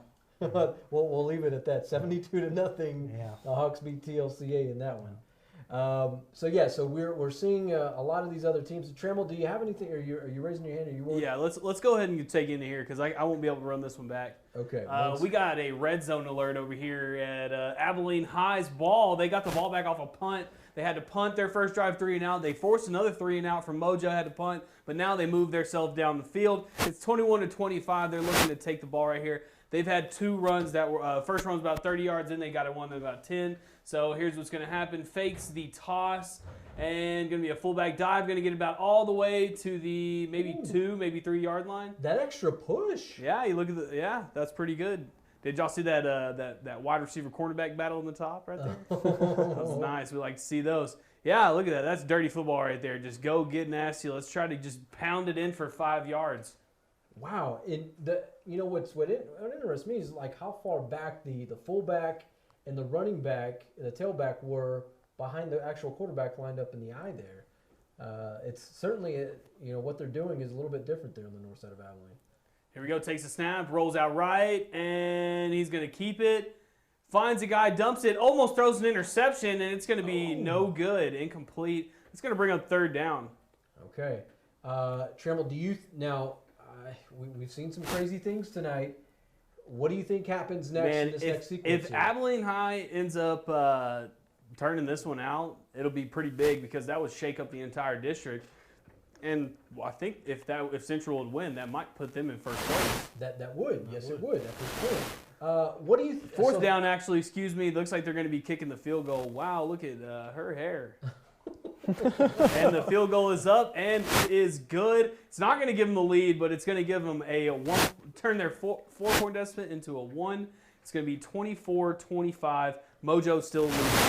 All righty. Thank you, Matt Trammell. That's live look-in, courtesy of Eggemeyer's General Store, the best little general store in West Texas, and of course here in San Angelo. And thanks to all, of course, our friends at AISD for the live feed. Perry, let me ask you about this Permian Abilene High game.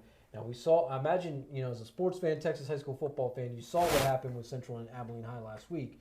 Are you surprised to see Abilene in this game with Odessa Permian? Not really. They're both big schools. They both have numbers to draw from, and y'all talk about trends. Well, Abilene's trending a little higher now. No, it's always been. On any given Friday night, one of those teams can jump up there and bite you. Definitely. And that's been, even back in the old days, that was the way it was. You go Odessa Permian, they were usually the class of district, I think it was 4-5A at the time. They were usually the class of that district, but they could beat. Absolutely. On any given Friday night, we've mentioned that. Exactly. All right, Trammell, we'll come back to you. What are we looking at? We're back. we got a touchdown. Let's go ahead and check it out. Central. Hey, remember when I was saying who not to sell? I was saying don't sell Central because Malachi Brown is a baller. Let's check it out. Malachi Brown with the keeper. He goes right and he stretches it out right at the last second, and he's going to score a touchdown. That's going to increase their lead. They're going to get the extra point. It is 21-7 in Lubbock area right now. Malachi Brown just putting that one in. Let's take a look at it again on the replay. Goes right and just reaches it, and gets in there, but safely doesn't fumble it this time, and that's how you get a 21-7 lead. Good block. Tyson Nelson interception set that one up, so that was a big play by the defense on that Wow. So one. yeah, Tyson Nelson. Now he, I've always been. It's been a head scratcher for me because he's so long. He's got good hands. He really does. Why he's never played at wide receiver? I don't know. If there was someone that could play both sides, definitely Yeah, him. he's certainly one of those kind of guys. So there we are. The Central Bobcats now extend their lead on the Friendship Tigers, 21-7. We'll go back to Matt Trammell. Trammell, your thoughts right now on the Central game? You picked Friendship to win, by the way. Well, if I did pick Central to win, but hey, since Central may not win, let's just go ahead and say it. Let's hope Appleton High wins. Central get first place in the district. Hey, I'm all good with it. Like I said earlier, Manny, I just want good football. There we go. I like Trammell, and here's what you got to appreciate about Trammell is he's not afraid to make a pick and, not afraid to take a little heat. So props to you, my man. He'll stand out there, stick his head out. Huh? Yeah. He'll certainly stick his neck out for you on that one there. Trammell, do we have anything else that you might be checking out as we speak? We have a tie ball game in Midland. No touchdown here, but it's 14-14 with 9.5 minutes left in the third quarter. Also, there's no other score update in Cristobal, but it's the 6:04 left in the third quarter, and the Cristobal Cougars are up 22-7 against the El Dorado Eagles. Another game we're watching, Brownwood and Alvarado right now is halftime. Brownwood's up 40-7. Wow. And I think that's going to be all I got for now. Okay. All right. Thank you, Matt Trammell. Appreciate you there from the Trammell Live desk. The second hour is presented by our good friends at San Angelo Cardiovascular Center of Excellence. Need a second opinion? Go see Dr. Leon at San Angelo's Cardiovascular Center of Excellence. All right. Man, this is, I think Christian would be the first to say that you may have expected what Central could do against Friendship tonight. Mm-hmm. Absolutely. Is that something we can agree on? Oh yeah, I expected them to put up big numbers like they are. Yeah. Do you like what you see despite the turnover from Malachi? Do you like what they're doing with the offense? I mean, he had two. He had an interception at the beginning as That's well. right, yes. But obviously defense, got his confidence up a little bit and helped him on the ensuing drive to score that touchdown. So it's big time play by Tyson for sure. That's a big game for this. This is a landmark game for the Bobcats because they can go to 2-0 in district, 2-0 in district, and then I don't know what they have upcoming immediately, but they're showing that they're playing pretty good football right now. Yeah, Definitely. Odessa High. If they can, y'all like to say the word trend? Well, they're trending well now. Yeah, and next week, they bring Odessa High to town, and then they'll go to Midland, and then. Those are winnable ball games that they'll have in the next 2 weeks, and then right after that, it's those Midland Lee Rebels, and it's pretty much the gauntlet of what you can refer to as the downstretch of the season with Midland Lee and Odessa Permian. It'd be nice to squeak out of there with 2-2 at that point, but yeah, I think you can. Heck, if you can just go 1-2 at that point, I think I think that's just fine and dandy there. I mean, I'm watching their defense, and they're getting hats on people, and they're doing a pretty good job of tackling right now. And a lot of times they run through those arm tackles and stuff, but Central's putting the defense is putting a hat on somebody and getting them down. Yeah. Speaking of the defense, Trammell, let's bring up the live stream from Friendship, and let's just kind of peek in and take a look what the Bobcats are doing, because we're talking a lot about this defense. And it appears they're playing well on that side of the football. We'll take that. Look like I'm having some connection issues. Let's hope we don't jinx them. There we go. Looks like they're getting a little pressure, and he just has to throw it out. But no, and again, defense particularly at that level of football, defense is very, very, very much, that's where you want to be defensively. You want to be able to get pressure on the quarterback because at this level, you've got great quarterbacks that can throw the football and can move around. And you've got to put the pressure on them to get them out of their comfort zone, and it looks like Central's doing that right now.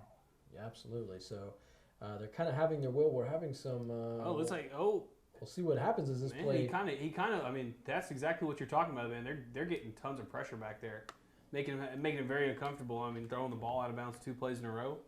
That's what you like. And and kind of as the season started, Central's. I guess they're not very big up front defensively on that defensive line. I mean, but they're getting after guys. The secondary is what Coach Davis. He said he liked his cornerbacks, but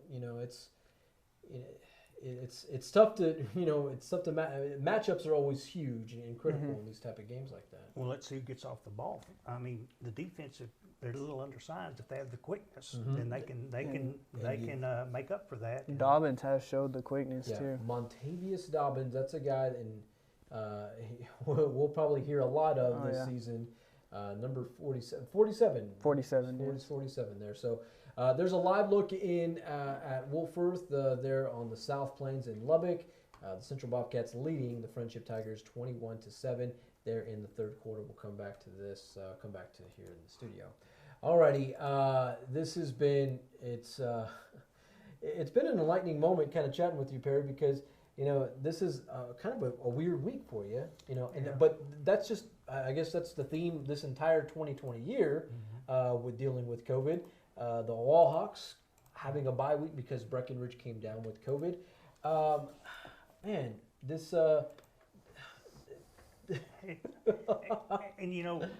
And as you got to wonder about the kids, though. I mean, they were expecting to be playing here Friday night, just like we were expecting to be broadcasting it, and they're not being able to do that. So, they'll have to make the adjustments, and it's just been a strange year for everybody. And we'll get through all this, and the one thing we've got is football. Yeah, thank goodness. Thank goodness. Yeah. And even in August, we were beginning to think, well, are we even going to have a season? Oh my gosh, yeah. And and for it to come back and for us to be able to have the privilege of broadcasting these ball games, and for y'all doing what y'all do, I mean, it's a little bit of normalcy. Yeah, no, that the normalcy is probably the best way to put that there. So we are seeing some live up. We are seeing Abilene High and Permian. This is a team. These are two Little Southwest Conference rivals that are going toe to toe there at Shotwell Stadium right now. Permian leading Abilene High, but not by much, 25-24. The Warbirds are driving as we speak, so we'll see what happens in that.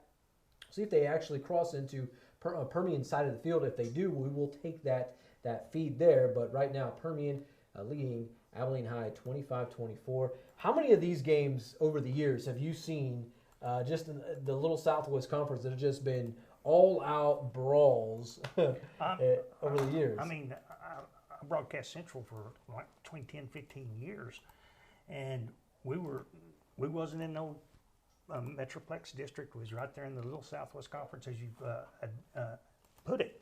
And you always knew you was going to have a tough battle with Odessa Permian. Permian at the time, they were going 3-4 deep in the playoffs. Definitely. And they were doing that year in. Then you had the Midland Lee Rebels, Midland Lee, with Cedric Benson. Yeah. And you had him, and a lot of times Central would, and it was coached by Dan Gandy, and Coach Gandy was probably one of the best coaches in high school football. And Coach Gandy would come out, and he would have the Bobcats prepared each and every week. Sometimes they were overmatched, but a lot of times they'd come out with some wins, and they'd make the playoffs, particularly when they started taking more teams to the playoffs. But, it's epic battles. Even the rivalries inside Midland Lee, Midland High, Odessa Permian. Those are pretty intense rivalries within themselves, within those communities. Absolutely, yeah. And I mean, it can get pretty. pretty tough in the parking lot. You know? I can't imagine, yeah. The parking lot, I mean, we see what's going on in the field, but yeah, in the parking lot, that may be a little bit different And there. Abilene schools, they've always been well coached, and they've played well. And, you know, I guess that's probably the closest rivalry that we have, or San Angelo Central has, is Abilene High, Abilene Cooper. At the time, Abilene Cooper was 5A or 6A now, Right. as they call it. So there's been some great battles with those. None of them come to mind right now. You hadn't asked me to talk about that. No.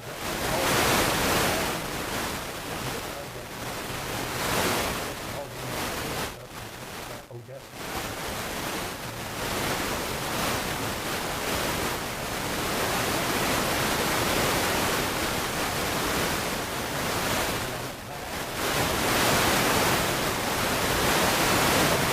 He's a graduate. Well, there we go, yeah. There we go. Matt, Trammell, are we seeing Cristobal and... Static all over. Yes, I got you. With Cristobal and El Dorado. Yeah, so second half just started. Cristobal started with the ball, so they're driving right now. They just got a first down, but something happened and they called it back. I'm guessing a holding call here. So it looks like it's going to be, I don't see the sticks, but they're going to repeat that down. Looks like it's going to be second down again. Second and long here, about 20.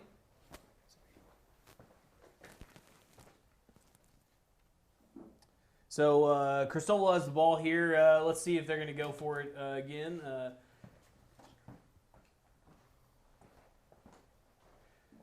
Takes the snap, hands the ball off right down the middle, and breaks a tackle, makes another one miss. Dang, he's going to run for about 15 on that one, get all the way down to the 40. Going to bring up third and about 5. All right, so what's the score we have? It's still 22-7 right now. It just started the second half. All righty, so Cristobal, I'm not going to jinx him at this point. Cristobal, by the way, is my hometown. Okay. Parent. So I have a vested interest in watching this football game because I'm always rooting for the Cougars. But yeah, it's an interesting thing for them because I think this is probably the highest that they've been ranked in the 11-man era, at number 8 in the state of Texas. And Hurrying up to the ball. And what I like most about Cristobal and because of their in Class 1A or Class 2A Division 2 is where they are in that region, and you're starting the lower regions of where they go into South Texas and then Central Texas. So they're not in the same region the likes of the Wheelers or the Quannas or the Wellingtons or some of these high-powered teams. They're probably there's with some teams of the Charlottes of the world. Mart is of course in that region. Mart's a very good football team. They are defending state champions in Class 2A Division 2, but they likely won't see, if they do make it to the playoffs, they won't see them until way deep into the playoffs. So there's a chance for Cristobal to actually make some noise this year and advance past the second round, and who knows, maybe do something a little bit more. Well, they ended up getting the first down on that. That's the first time I've been able to watch Cristobal, and it looks like I like what I'm seeing. They have some speed. Yeah, that they do. That right there, Joshua Fava taking the handoff there. Jet sweep. Jet sweep. Gotta love it. They have a lot of different playmakers on there. They're kind of like, I guess they're what we were talking about. They do have a lot. They're undersized, but they do have a lot of speed in a lot of different areas, which makes them so good. What they do. Here coming up to the line of scrimmage, Trammell, take us away here. All right, quarterback takes a snap, fakes the handoff, hands it off the second time. He's going to go out left. Oh, and he's going to break a few tackles. He's going. Oh, and he's down about the 14, 13-yard line. That's going to be a first down. He comes limping off, a little hobble. But, hey, you got a first down on that one. Man, that's an interesting little play there. Little misdirection. They faked the jet sweep and then brought the running back around, and he took it the other side.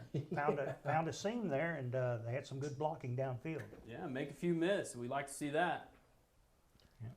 Now, Cristobal, they do like to throw the football from time to time. I know Casey Otho with his offense, he's a graduate of Midland Greenwood. So with them, it's more of it's a run philosophy. They will mix it up with a lot of different things, and I like how diverse he is with his offense. And here, they're look at that. That's going to be a touchdown for the Cougars. Fakes the jet sweep, finds him right open, just like a little easy poster out there. And honestly, it looked like there was 2 defenders there too. It was just a good ball, good placement, good route, and that's a touchdown. It's going to bring it up to 20. What is that? Oh, 30? 30-7? Yeah. Well, 22. 22. So I can't do math. I'm sorry. This is that level end math. That's yeah. The extra point would make it 29. 29. We'll see what happens. We'll stick with that. Trammell, Christian is seeing some new development in the Central game. Malachi Brown run. As soon as we get done with this, we'll come back. We got a flag, but it looks like the 2 points good either way. All right. So I told you it was going to be 30, 37. All righty. So, wow. So that is the Cristobal Cougars. We saw that in live, and we saw that live in color there. Braden Wilcox there finding his man in the end zone. It's more like just run to the goalpost. I'll hit you there, and we'll call it good. The Cristobal Cougars extend their lead. Trammell, if you want to back it up in that the Friendship Central game, Malachi had a decent little run there that kind of setting things up there. But nonetheless, the Cougars having their way with the They dodged the bullets in Angelo Central did because Malachi lost the football. Yeah, he did. But Thank goodness they got the it running back was right there to fall on it. Oh, Thank my goodness. All right, so Trammell, we will get back. I'm going to go ahead and take the feed here, and let it go. Let's get it. Here we go. Malachi Brown tries to find one. Quarterback draw, takes off running. Man, picks up a lot on this one and ends up running out of bounds at the 35-yard line. This is going to set him up in a good position to get another score here. And if they get another touchdown, you can only think that that might be it for the Tigers. Yeah. Malachi, Christian and I were talking about this just a moment ago, that his ability to ad-lib and do some things this season, and certainly what he does with the football is very good. Yeah, it's unreal.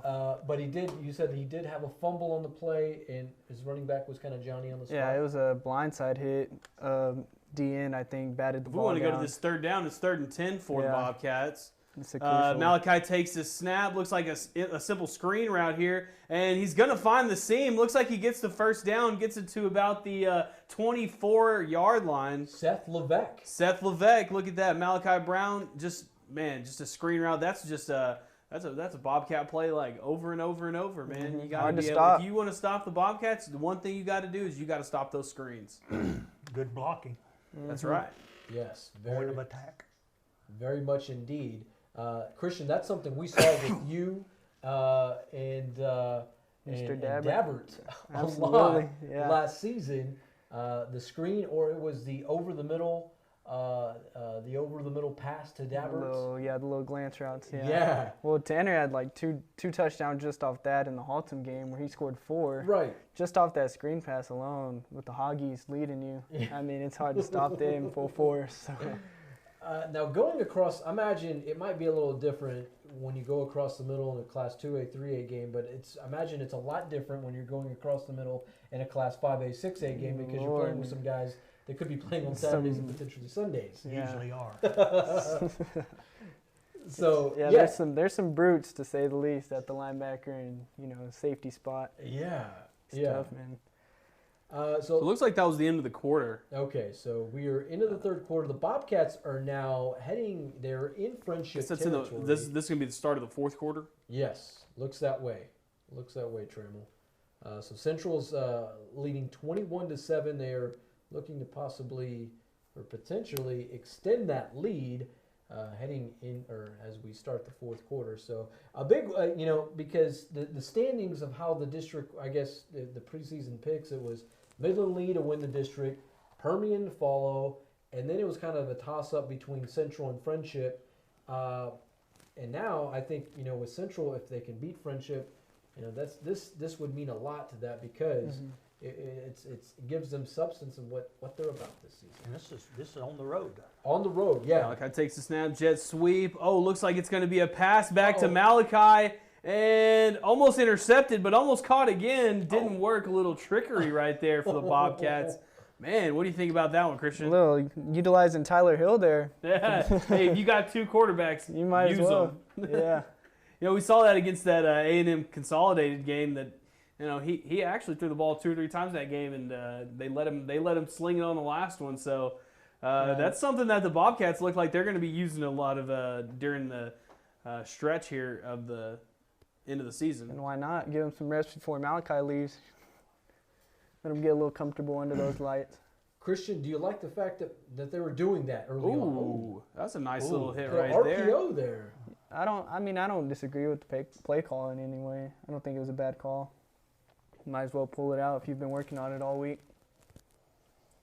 I tell you, Kevin Crane, he's attempting to roll some sevens Absolutely. a lot this season. Gambling, I wouldn't call it gambling, but it feels like he trusts more in Malachi and what this offense can do because he's able to do those things. Perry, when you see these type of plays, do you think maybe that offensive coordinator, it's more trust in what his guys are able to do? I think he's challenging them. Take that play, for instance. It was designed that he's going to fake the quarterback draw and then pull up and throw. And his receiver was off to the – you usually see it more downfield. You don't see him off on kind of a flanker screen like they just tried to pull off there. Mm-hmm. And it was just a one step off the line, and the receiver came back, and I almost got it picked off. Yeah. It was a good fake, but the corner over there, he did a good job staying at home. Yeah. It's depending on what that defense was going to do. Nobody really bit on that, and nobody really fell for that fake there. So tricks only work when they're tricky. Yeah, yeah. Thank you, Matt Trammell. That's the perfect way to put that. 21-7, the Bobcats leading the Friendship Tigers there in the South Plains of Lubbock. Hearing it's about 46 degrees there. The referee had gloves on. I noticed that. So it is cold. Trammell, I'm seeing a development here. Man, the Abilene High Eagles, they took the lead and they looked like they were going to go score again. But watch this one. He's running. He's finding a hole and boom, fumble. Yeah. Oscar, get on the thing. Oh, and looks like Mojo's going to have it. And they're going to have a chance to go take the lead here in the fourth quarter. Wow. So Abilene High leading Permian 27-25. Did you see how high that ball went? Oh my goodness! Yeah, that was straight helmet to ball right there. Yeah, it was. They're coached to go after the football like that. Oh heck yeah, gosh. man! So there's less than 6 minutes left in this ball game. Screen, we got a Mojo screen, and they're going. Oh, looks like you got the Hoggies up front. Oh man, Wow. what a he good had play some call. daylight. He still got 12 out of it. Yeah, and this is something that Mojo likes to do. You don't see them ever take really big shots down the field. They're going to do triple option, or they're going to do this screen or short pass you to death, and that's how they beat Midland Lee last week. And let's see if they can do that this week and squeeze out of this game. Man, the defense almost was able to poke that one out. Wouldn't that have been something? Again, is this a 27-25? 27-25, Field Abilene goal. High. So, and they got plenty of clock to play with of what's going on there at Shotwell Stadium. So, they can run their normal offense at this point and not be, they can be conservative with what they're doing at this point. Mm-hmm.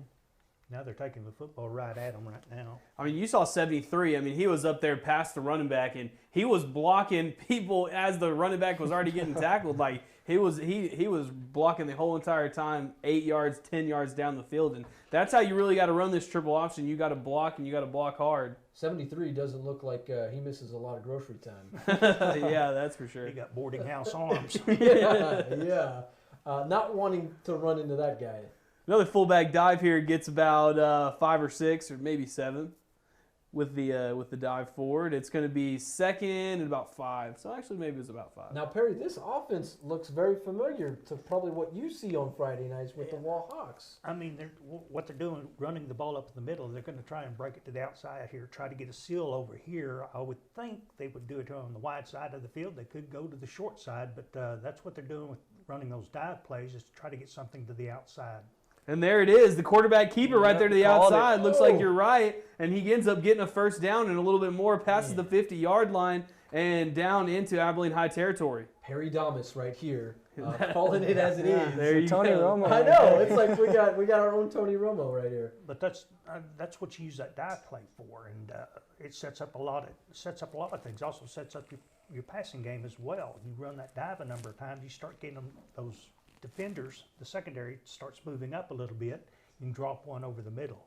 Wow. So, man, Permian, they are running their usual offense. This is business as usual at this point. And there's the other side toss. Cuts it back inside. Got blockers in front of him. Fumbles the ball. Looks like man. Who got on top of that? You already know the blocker who's in front of everything. That's going to be 73 who comes up with that, I'm pretty sure. I'm telling you, look at this man. He's out there blocking in front of everybody and said, heck, I might just take it and run for it. 73, man. That guy's making plays. They dodged another. Yes. Dodged a bullet. Looks like they can kick. I mean, from here, it's almost you can kick a field goal. So either way, it looks like they could take the lead on this drive. It's a good game. This is a very good game, and this could certainly be a photo finish, one to remember as we near the stretch of this game. So I'm curious to see what the clock says as far as time is concerned. I know we saw, less than 6 minutes to go in the game? 4:57 in the fourth quarter. It's like that Abilene ISD cameraman can hear what you're saying, Manny. Oh, boy. All right, so 27-25, less than 5 to go. Permian does not appear to be in any hurry to get in the end zone. Oh, it looks like they took a shot right there, but they didn't get it. And that's going to stop the clock. Oh, it's going to be second down. that's kind of a head scratcher right there. Here, look at that. Might as well take one. It was first down, and he was open, and it hit his hands. He might have could have snagged that. Maybe the quarterback could have put a little extra arm into it and got it farther, but that wasn't a bad look right Looks there. like the Abilene defense, they wanted a penalty on that due to a little push off. Did not get it. So here we are. What is this, second down, Trammell? Second and 10 on the 26-yard line. So quarterback keeper, looks like he tosses it on a speed option, and it's going to get about close to the first down, but I don't think he's all the way there. Just a speed option right here, and this is exactly what Perry's saying. Just get to the outside and just get out there and speed and make some plays. Man, all right. So this is probably going to bring it up maybe, 3rd and 4, maybe 3rd and 5? Looks like about 3rd and 2 or 3. Oh, okay. So it's less than that. Man, this is a big third down. Okay, Trammell, would you go for this if it does come up to 4th down? If they don't have a good enough kicker, then yeah. But if you have a kicker that can do it, I would probably just go ahead and kick it. Oh, and quarterback keeper looks like he's gonna get it and out of bounds. Oh. And first down at the 13-yard line. Mojo looks like they're gonna go score in this drive, and if they do, it's gonna cause some problems for Abilene, but it's never over. Oh, man. Christian, how huge is that play right there? That is very huge because, whether they have faith in their kicker or not, you're going to have to go for that 4th down, whether you kick it or not. And if you miss it, Abilene's got the ball with the lead with, not much time left. So. Yeah. Well, they got 25 points. Did they have problems in the kicking game earlier? Right. Very true. Very so, true. Yeah, you got to stick with what's got you there. Maybe not the kicking game. To the outside. Oh, makes 1 miss, makes 2 miss, 3, and that one's going to get about 5 yards. Man, they had him in the backfield, but he just made some people miss on that one. Another flip out there. See, there's 1 miss, 2 miss, 3 miss, and kind of almost 4. Kind of just got tripped up there with the leg tackle there. Looks like it's going to be 2nd and 5. Wow. Perry, how impressive is it to see Permian how they run this offense the way they do? They've always done that. They've always lined up, and they've just come right at you. It was incumbent upon your defense to stop them, because if you don't stop them, they're going to keep doing the same thing, and that's to run it in the middle and pound it, and then take it outside. Yep. And then they'll lull you to sleep and throw a pass at you. So that's just Odessa Permian football. Hey, do you think that's kind of from that roughneck mentality of them growing up? The boys up there in the basin. That's a tough life sometimes, and you gotta grow up kind of tough with some grit and come right at you. And maybe that's kind of where they get that from. Probably one of them's a lead hand on an oil rig during the summer. Yeah. Or one of them's throwing a chain. I Oh, don't you know 73s can throw some stuff. Working derricks. Yeah.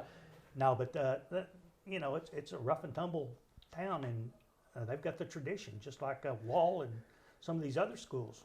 And So- tradition is big, particularly there at Permian. Wow, so that's a big third down. Quarterback keeper, 3rd down. It was like 3rd and 2. Quarterback keeps it and gets about to the 2-yard line, maybe the 3-yard line, and we actually may have a penalty on the play. We got a false start on Mojo, so it's actually going to make it about 3rd and 7. And when you've been working those 2, 3, 4 yards, 3rd and 7, that's kind of tough. Yikes. But it's taking time off the clock. That's true. Yes, it is. And it could be that there will be some time left where the Eagles may be able to take it down the field. Okay, so this brings up a very 3rd and long at this point. Do we even entertain the idea of going for it on a 4th down, or do we kick a field goal here? If they don't, If I would say it had to be 2 or 3 yards. If it's anything over 2 or 3 yards, I don't know if I'd risk it for the game. I think if I was the coach and I had it within the range of my kicker and I had some confidence in that kicker, I'd send him out there. I think certainly that's range for a kicker. 234. that's still an eternity That's to a lot play of time. with.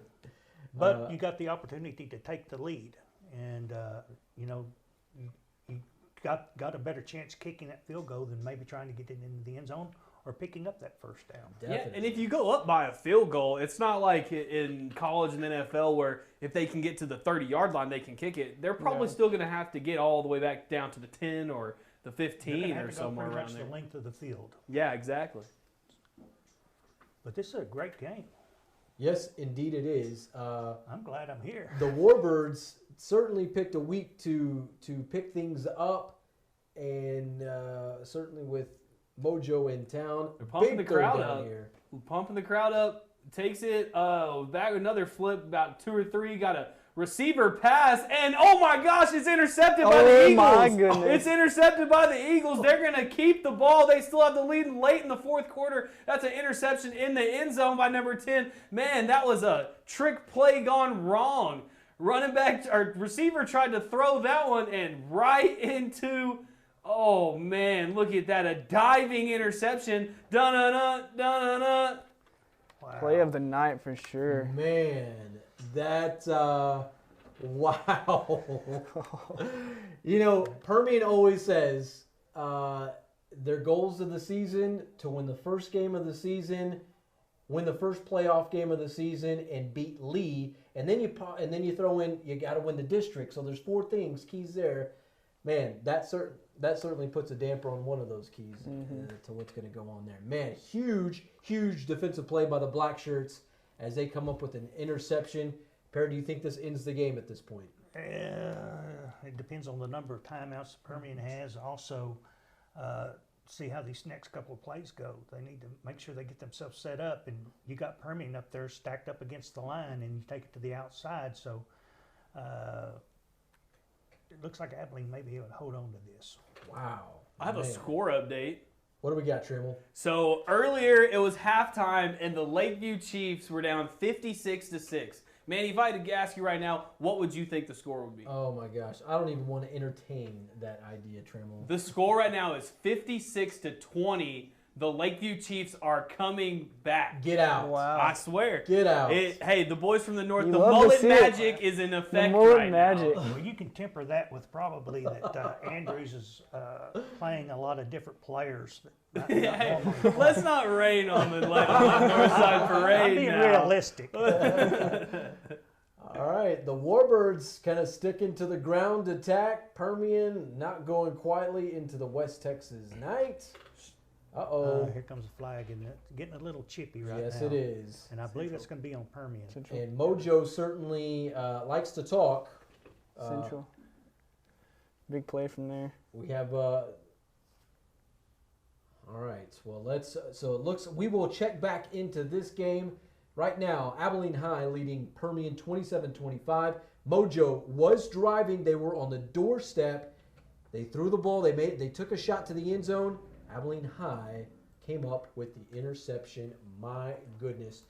Wow, what a game that was going on there at Shotwell Stadium. A penalty on that Personal play. foul. Yeah, so it's going to send them Only up a the minute field. 56 left in that game. Yeah, so, man, good stuff there.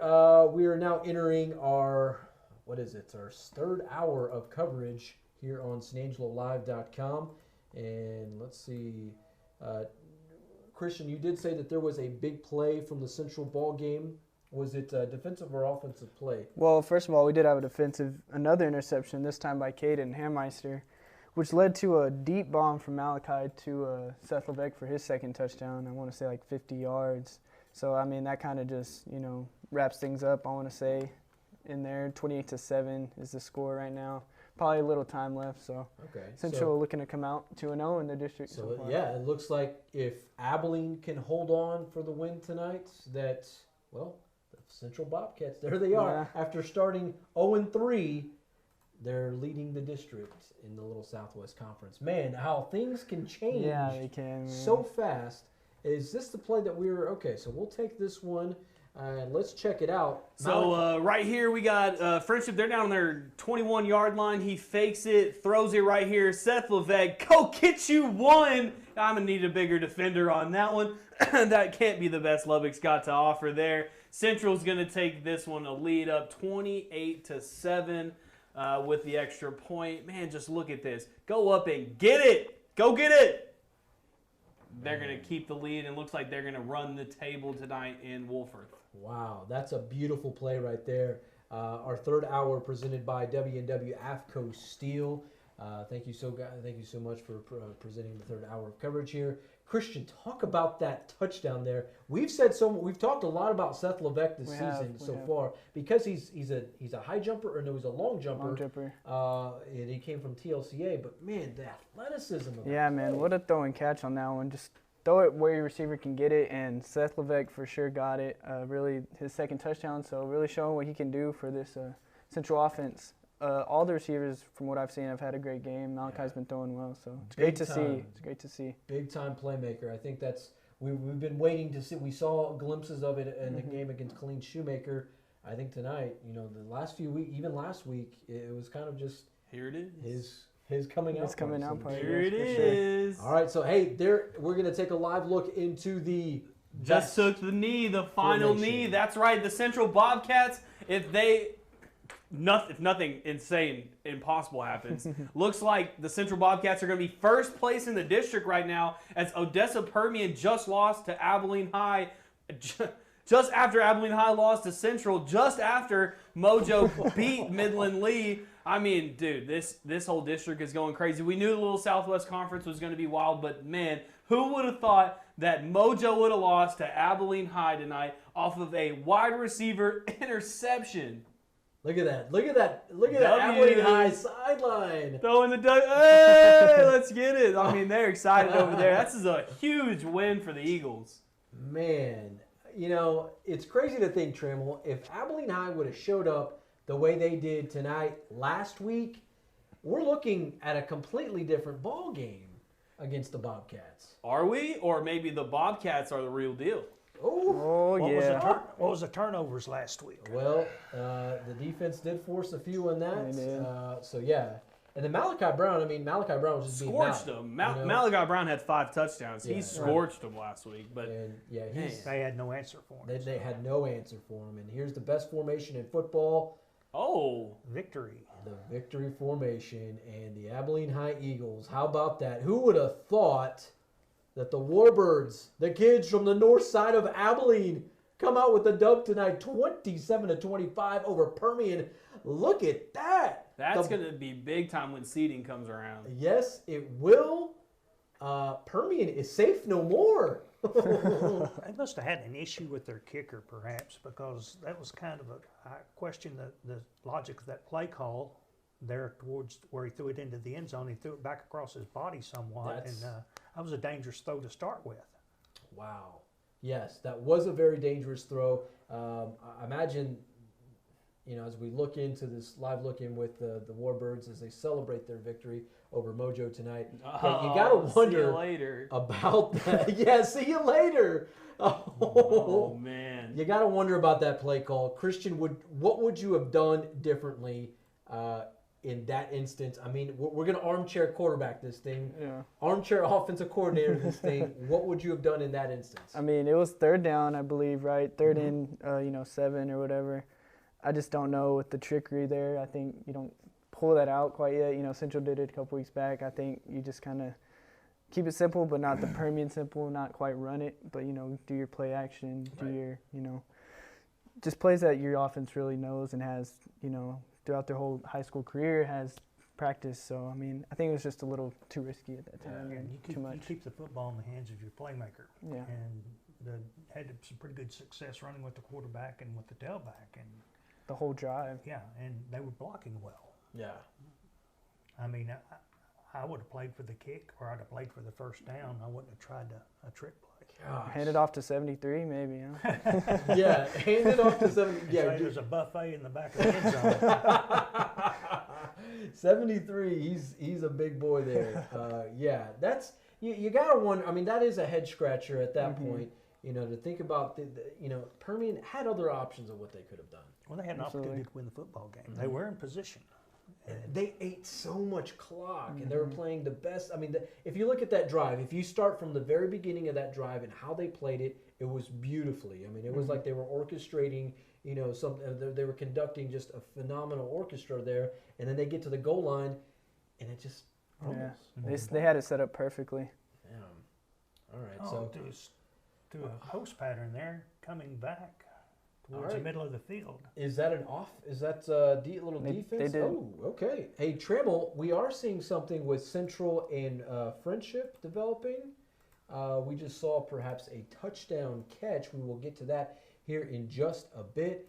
But man, oh man, the victory of the night. If you're just joining us right now here on Cover1 Live, here on SanAngeloLive.com, 27-25, Abilene High beating Odessa Permian. How weird does that sound with all that happened with Central and Abilene last week, with Central just taking Abilene out to the woodshed, and then Permian just giving us a great ball game against Midland Lee last week. Update, he did not catch it. He did not catch it. Just shaking Okay. up. He did not. All right, so we thought we may have saw a touchdown in the works with the Central Bobcats. Looks like Trammell's working on some other things at this moment with perhaps El Dorado and Cristobal. Trammell, are you wanting to show us that one? Yeah, we can go ahead and come over here. right. El Dorado's driving the ball. They're down 33-7, down big here. This is the starting drive of the fourth quarter. And Covarrubias, man, slinging that thing, diving out, say hell for it. Hello. Gonna get to the 2-yard line, almost scored on it, but it's gonna put them in scoring position here. They're down 33-7, like I said, or 35-7, excuse me. So looks like they're in a hurry mode right now. They're gonna go line up on the ball, and we'll see what happens. Good ball game. Yeah, that's the Eagles. Not So El Dorado takes the ball, Covarrubias keeps it, and runs right over the defender, gets about to the 5-yard line, 4-yard line around there.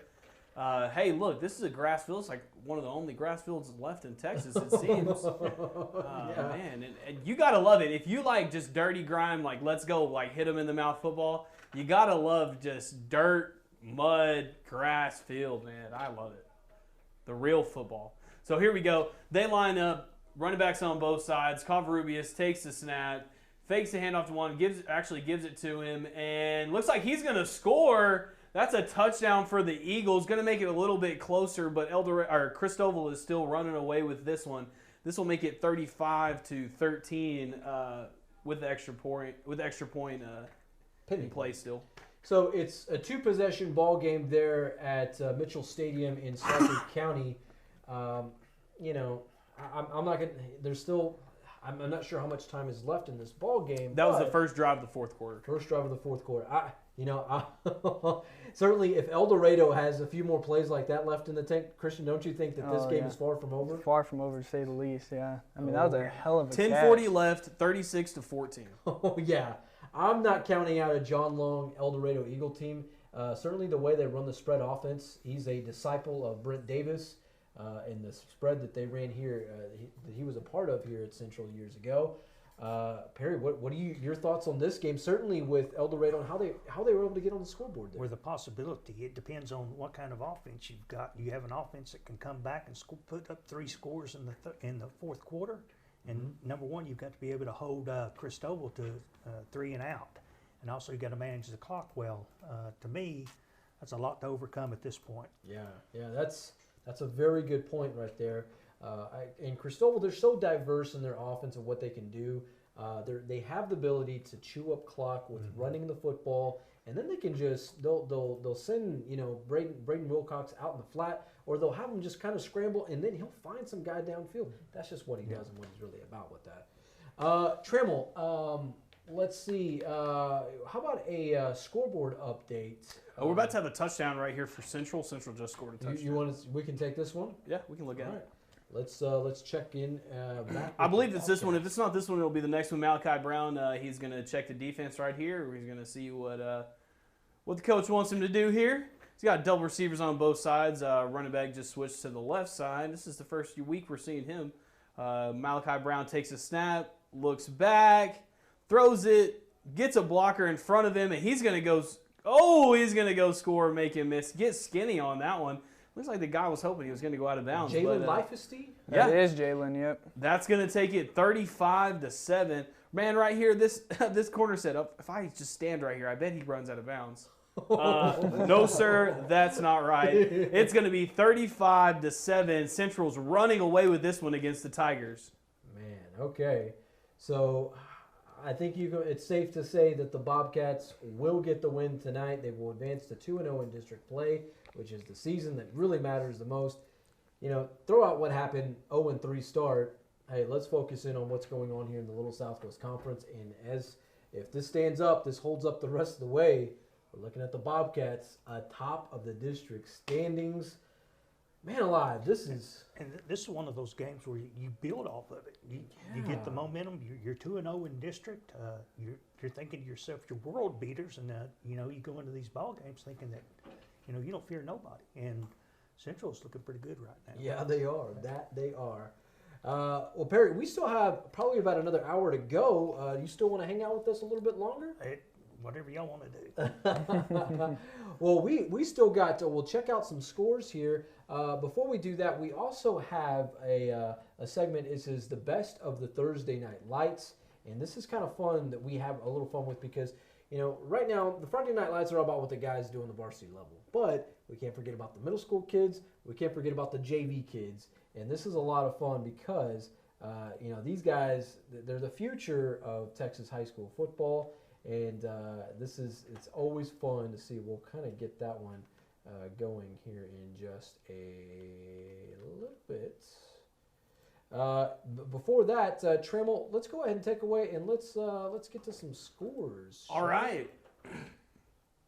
So we'll start with the game we all been looking for. The first place in district now, the Central Bobcats beat the Friendship Tigers 35-7 today. Then we had the upset in that district. The first place team previously, Odessa Permian, lost to Abilene High today 27-25.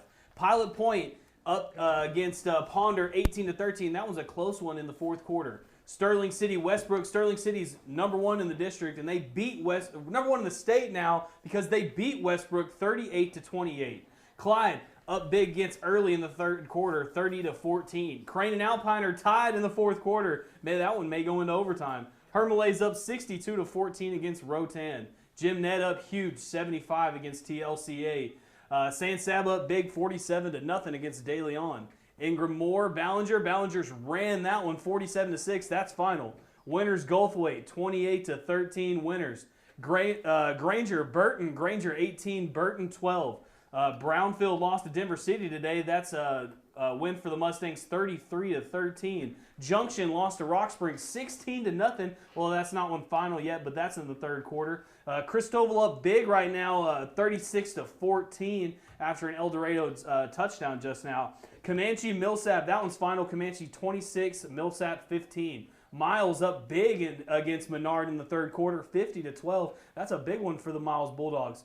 Grape Creek, the Creek, man, they lost this one 28-0 against Brady. Boyd, Brock up big 49-7. Canadian ran this one 73-14. Anson 20, Holly 14, but that one's still in the fourth quarter. That one's still going.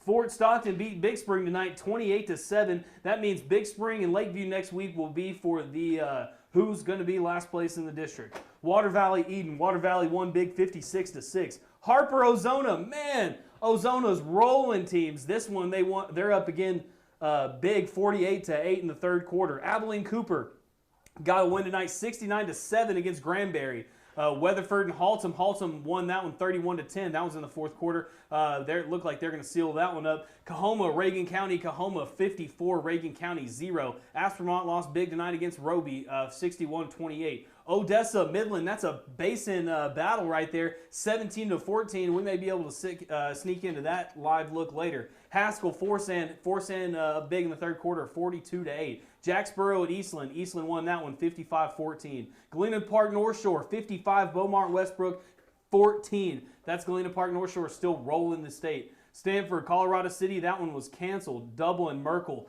36-15 in the fourth quarter.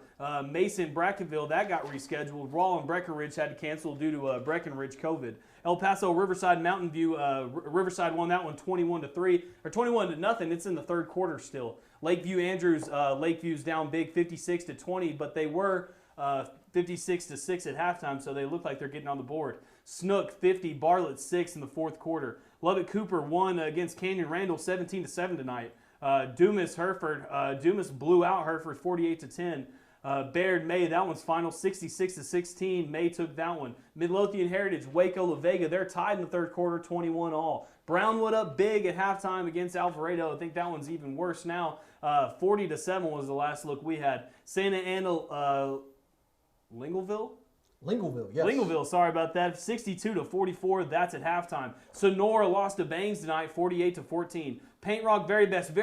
Woo! Man, they were very best tonight, 62-6. Cisco, Coleman. Cisco beat Coleman 27-0. Shallowater beat Kermit big time, 52-7. Waco lost to Duncanville 42-3. That was a second quarter update, so I'm sure it's worse now. Spearman to Dimmitt 63-0. Spearman won that one. Hamlin Crosbyton got canceled. Aledo Everman. Aledo was up 30-0 in the fourth quarter. Waxahachie Life lost to Stephenville tonight. At halftime, it was 42-7. We're still getting an update on that one. Midland TLCA down big against Garden City. They lost that one 52-0. Cross Plains and Ranger was canceled. Grady won tonight 52-0 against Rankin. Lubbock, Monterey, and Lubbock, we're still looking at that score. Mullen, Richland Springs. Richland Springs won that one 46-0. Canyon, big against Pampa tonight, 21-7. Frisco, Wakeland, Denton Ryan sweeping this Frisco, Wakeland team, 41-3. Amarillo, Paladura, Amarillo, Tascosa 50, Paladura 12. Byron Nelson lost to South Lake Carroll tonight, 57-21. Rawls came up big against Roscoe tonight, 56-6. Euless Trinity, 59. LD Bell, 0. That one's final. Albany Santo, Albany won that one, 34-14. Robert Lee lost big tonight, 46-0. And final score tonight, Americas took on El Paso Pebble Hills, and Americas won that one, 36-17. All these scores can be found tonight on sanangelolive.com/scores. Alrighty, Matt Trammell, the machine that is Matt Trammell, giving us the goods there tonight. Let's see, we do have some highlights to pass along to you from, let's see. One second, Trammell, if you can just go to a feed for us real quick. So this is the Battle of the Basin. We got Midland Bulldogs, Odessa Broncos. This is a close one. This is a Central District game right here. They'll be seeing these guys pretty quick. Bulldogs are up 17-14. There's only 4 minutes left in the half. They have their ball 1st and 10 on the 25-yard line. It's the Midland Bulldogs ball. The quarterback takes a snap, hands it to the running back right up the middle as he trucks through. Man, gets about 12 on that one. Looks like it's going to be another first down. Nearly a 1st and goal, but it's going to be about the 11-yard line. Man, so he gets right behind that blocker and puts a hand on him and follows him right there to almost the end zone on that one. So, man, this Midland team, they looked really pumped up, really looking like if they can score here, they might seal this thing off. All right, so Midland leading Odessa High 17-14. They're late in the fourth quarter. Hey, let's go ahead. Thank you, Trammell. Let's go ahead and get to a highlight from San Angelo Stadium.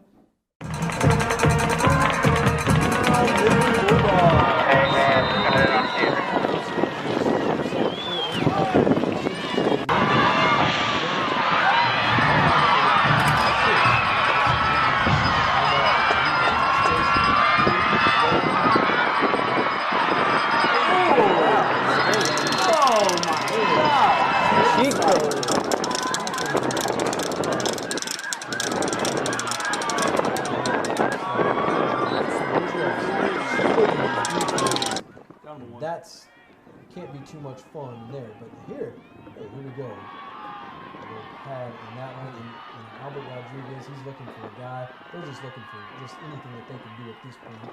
Unfortunately, unable to come up with much in that one there. And a whole lot to not much with the Lakeview Chiefs and Andrews Mustangs. The Andrews just kind of having their way with the kids from the north side tonight. They're at San Angelo Stadium. So, well, Christian, how pumped are you to see the way the night has evolved for the Bobcats tonight? Oh, I'm extremely pumped. I know Joe never says I'm pumped or whatever, but man, this is big time, man. I mean, I'm excited to see what this team does, especially if they stay first in that district. Mainly excited for those last 2 ball games, of course, but yeah, man, it's great to see all these young kids stepping up. So many weapons on offense, and then defense. Obviously, holding them to 7 is something you love to see. After giving up, obviously it was a blowout, but they still gave up 30-something points last week. So and that Friendship team, that's a team that's averaging 40 points a game. Yeah, I mean they dropped 30 last week. I'm pretty sure Friendship did, or maybe I think 37. Yeah, they're averaging about 40 a game. Yeah, so it's a good deal. Yeah, big win tonight for the Bobcats. Has that officially gone final? Yes, it is final. They actually shook hands. I was surprised. Wow. But hey, that's Lubbock for you right there. 35-7, the Central Bobcats a winner tonight in the South Plains, beating Friendship. And that one there with Abilene High beating Odessa Permian tonight, 27-25. Yes, 27-25 on a freaking amazing interception. Yeah, man. my goodness, that was just an amazing play. Not so much from Permian's side and how they executed, but how Abilene, the black shirts, how they were able to kind of sniff that one out and come up with the interception there was pretty phenomenal. On their part there. So another big game that we're watching tonight is the Cristobal Cougars and the El Dorado Eagles as we kind of wind things down with Little Southwest Conference play.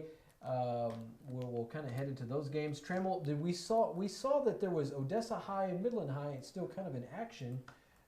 If you want to pull that up, we can kind of peek into that because Bobcats, the Midland Bulldogs, they scored right as we went to that Lakeview thing. So they're at a 10-point lead. The kickoff is going right now. So looks like 2 people actually caught that kickoff. That's not how you want it.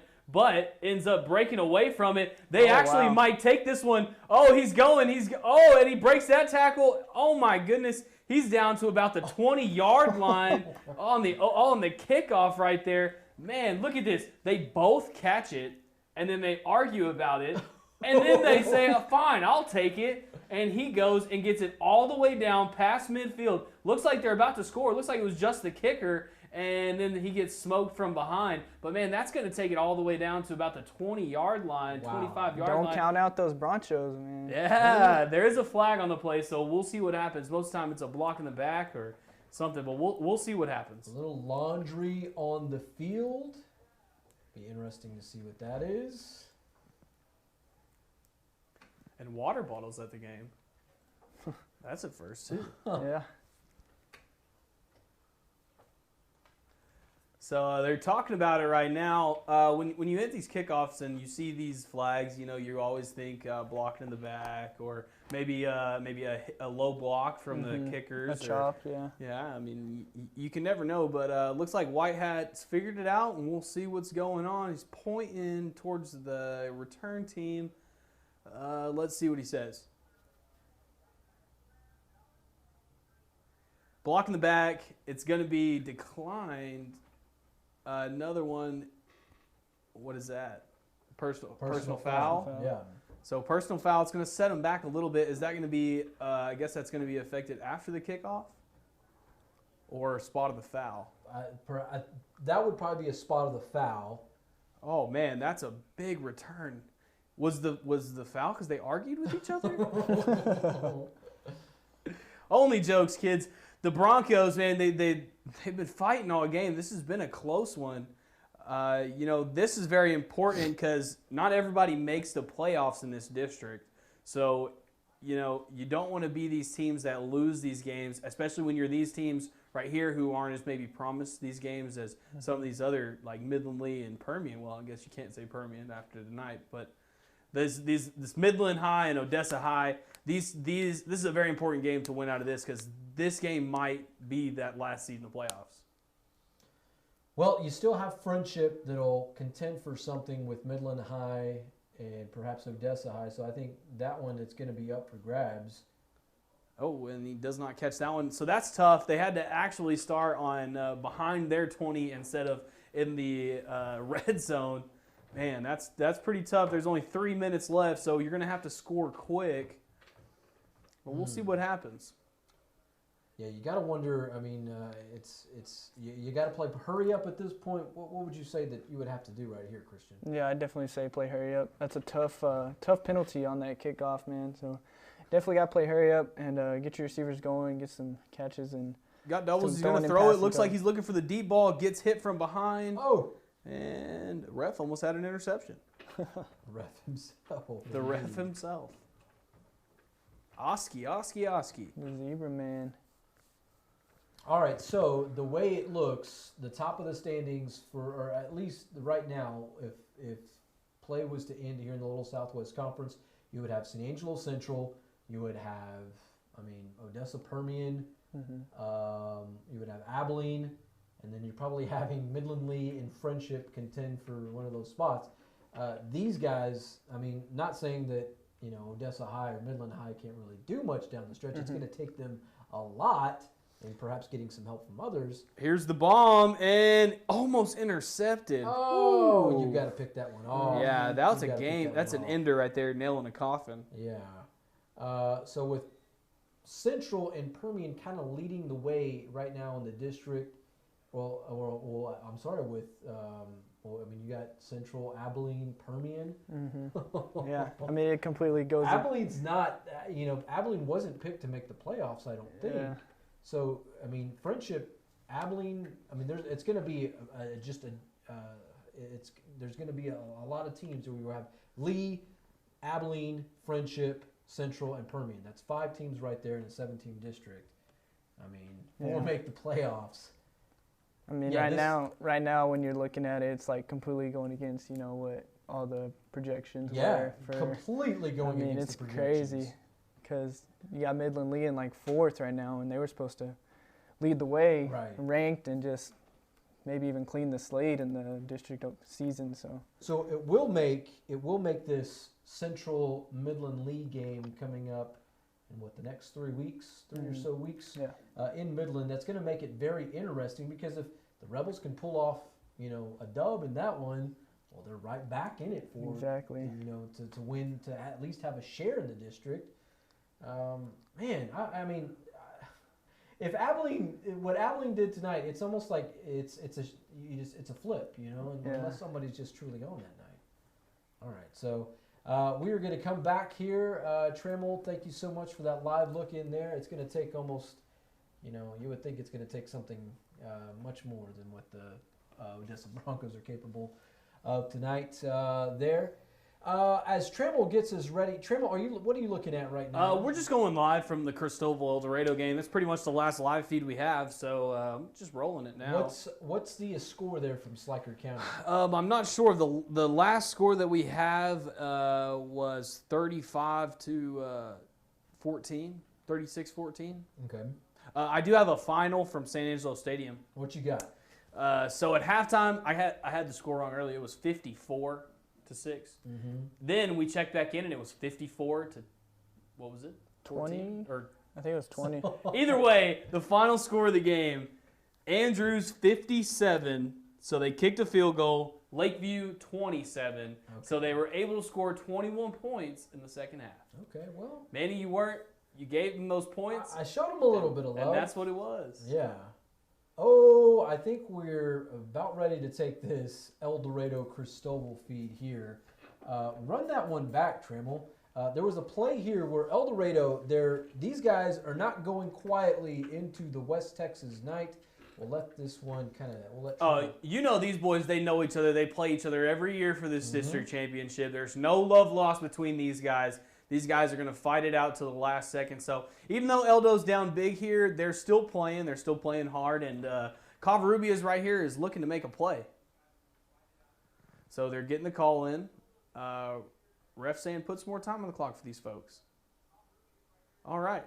So Covarrubias lines up. We got doubles on each side. Running back to the left. He takes a snap. Looks back. Makes one miss. Takes a chunk and finds a cross route. Gets it all the way down to about the 23-yard line. That's a nice little cross route. Wow, okay. Yeah. So El Dorado not waving the white flag. I'd like to know how much time is left in this game to really make an honest guess of what can actually happen here. We should be deep in the fourth quarter. Blitz coming off the left side. Oh, dives out for it. Almost makes a play, but it looks like it's no good on that one. It's going to be 2nd down and 10 on about the 24, 23-yard line. All right. So, and mind you, folks, this feed presented by Schleicher County ISD. The kids there working hard to bring us this. Hey, I'll tell you what, if you've ever been to Schleicher County, you know you don't have cell reception. So for these guys to have the feed, man, that's awesome for them. The kid.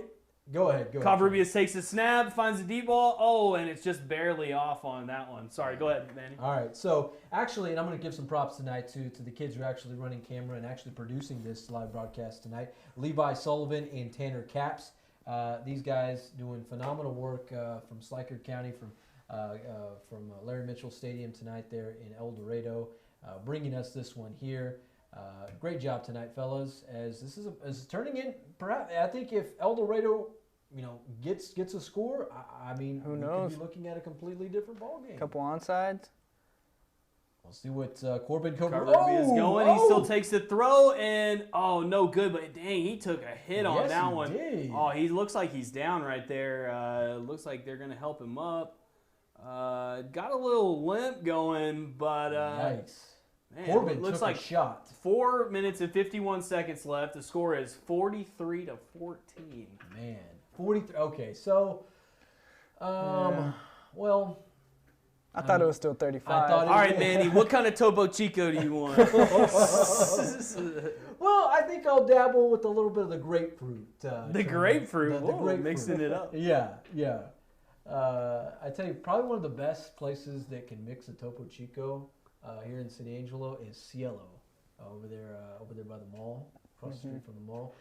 If you ever make it over there, and I know they're not a sponsor of the show, we're probably giving them free pub right now, but if you're looking for a place that can mix up a great topo, go to Cielo. They'll hook you up. Another one is that the Concho Pearl Ice House. Oh, hey, and they do. They put a little something in that Topo Chico to make it good, man. You want a nice Chilton? Go over there and get you a Topo Chico Chilton. Tell them Matt Trammell sent you. Yeah. Oh, looks like he caught the ball down about the 2-3 yard line. That's a second catch here on the drive. Coach is saying, hurry up, let's get on the ball. We can't come back if we're taking time off the clock. So looks like they're going to hurry up and snap this thing. Covarrubias takes the snap, hands it off, keeps it himself, going left, takes a hit about the 1 yard line. Doesn't look like he got in there. Coach is calling a touchdown, but doesn't look like the refs are. So it looks like it's going to be second down here in about maybe a half yard line for the El Dorado Eagles here. Maybe they can pull something out and make it a little more interesting. Yeah, they need all they can get right now, Trammell. So Covarrubias back there, got doubles out, running back to the right, takes the snap. Just a quarterback draw, jumps over the line, fumbles the ball though. Oh, looks like that's going to be Cristoval's ball on the 1 yard line. Man, he tried to jump over him and just... Oh, it's a touchdown. They're calling it a touchdown. No fumble. Touchdown, El Dorado. Let's go ahead and check this one back. So we have doubles on both sides. We got a running back to the left. He's just going to keep it here. And, oh, wait, this is a play before. Let's go ahead and fast forward a little bit. Excuse me, guys. He's just cruising through. You know me. Oh my gosh. Can we get to this thing? I'm sorry, guys. I really am. I'm really trying. It's like not there, man. Right here, I think. Well, Yeah, it's right here. Sorry. Okay, let's go ahead and check this back. So they did call this a touchdown. Cristobal acted like it was a fumble. It's a pretty impressive play, pretty athletic play. It's going to be a Covarrubias touchdown here on a quarterback keeper. So here we go. We're going to line it up. We got doubles out both sides, running back to the right. So he's going to take the ball, and he's going to go right, and he's going to jump right over the line. Let's check it out, see if it was a fumble. He jumps, and he lands, but I don't know if he landed before that ball came out. Man, the ball had to have crossed it, though, before. So yeah, that's probably what the officials are seeing. Because I know Drew Brees be doing that a lot. He fumbles it sometimes, but they go off where the ball was. Well, it looks like they're going to go for 2 here. It makes it 20-43 with 3 minutes and 58 seconds left in the fourth quarter. This is probably for the district championships. Either way, both of these teams are probably going to be in the playoffs looking to make a run. And this El Dorado team looks like they can score in a hurry when they need to, so that'll probably bode well for them later on in the year. And, although the way it looks, Cristobal will get the win tonight. But, as we were talking with Perry tonight, the way both El Dorado and Cristobal are positioned in their particular region, they're no longer in this kind of West Texas region. They're more of like with South Texas, Central Texas. It's possible for them to do a little bit more because the teams, well, let's just put it this way, they may not be as good as, the Wellingtons of the world or perhaps the Quannas or the Albanys. Albany is a very good football team.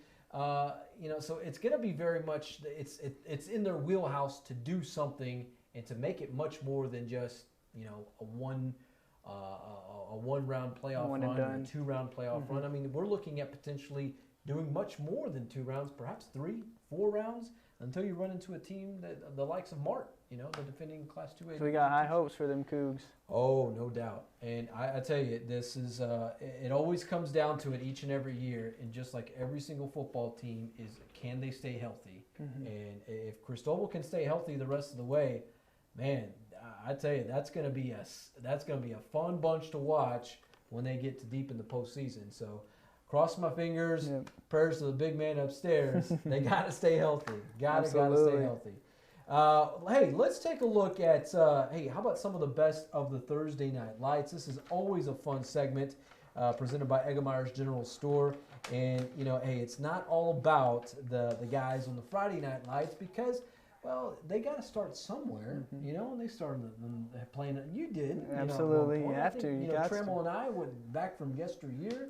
One point, playing in the leagues of Levelland and Cristobal. We all did there. So without further ado, let's go ahead and get into the best of the Thursday Night Lights. We'll bring that down and we will. All right, best of the best. The Thursday Night Lights presented by Eggemeyer's General Store. Here we are, QB1 Hayden Foster of Ballinger. Looks like he got in, making a mad dash.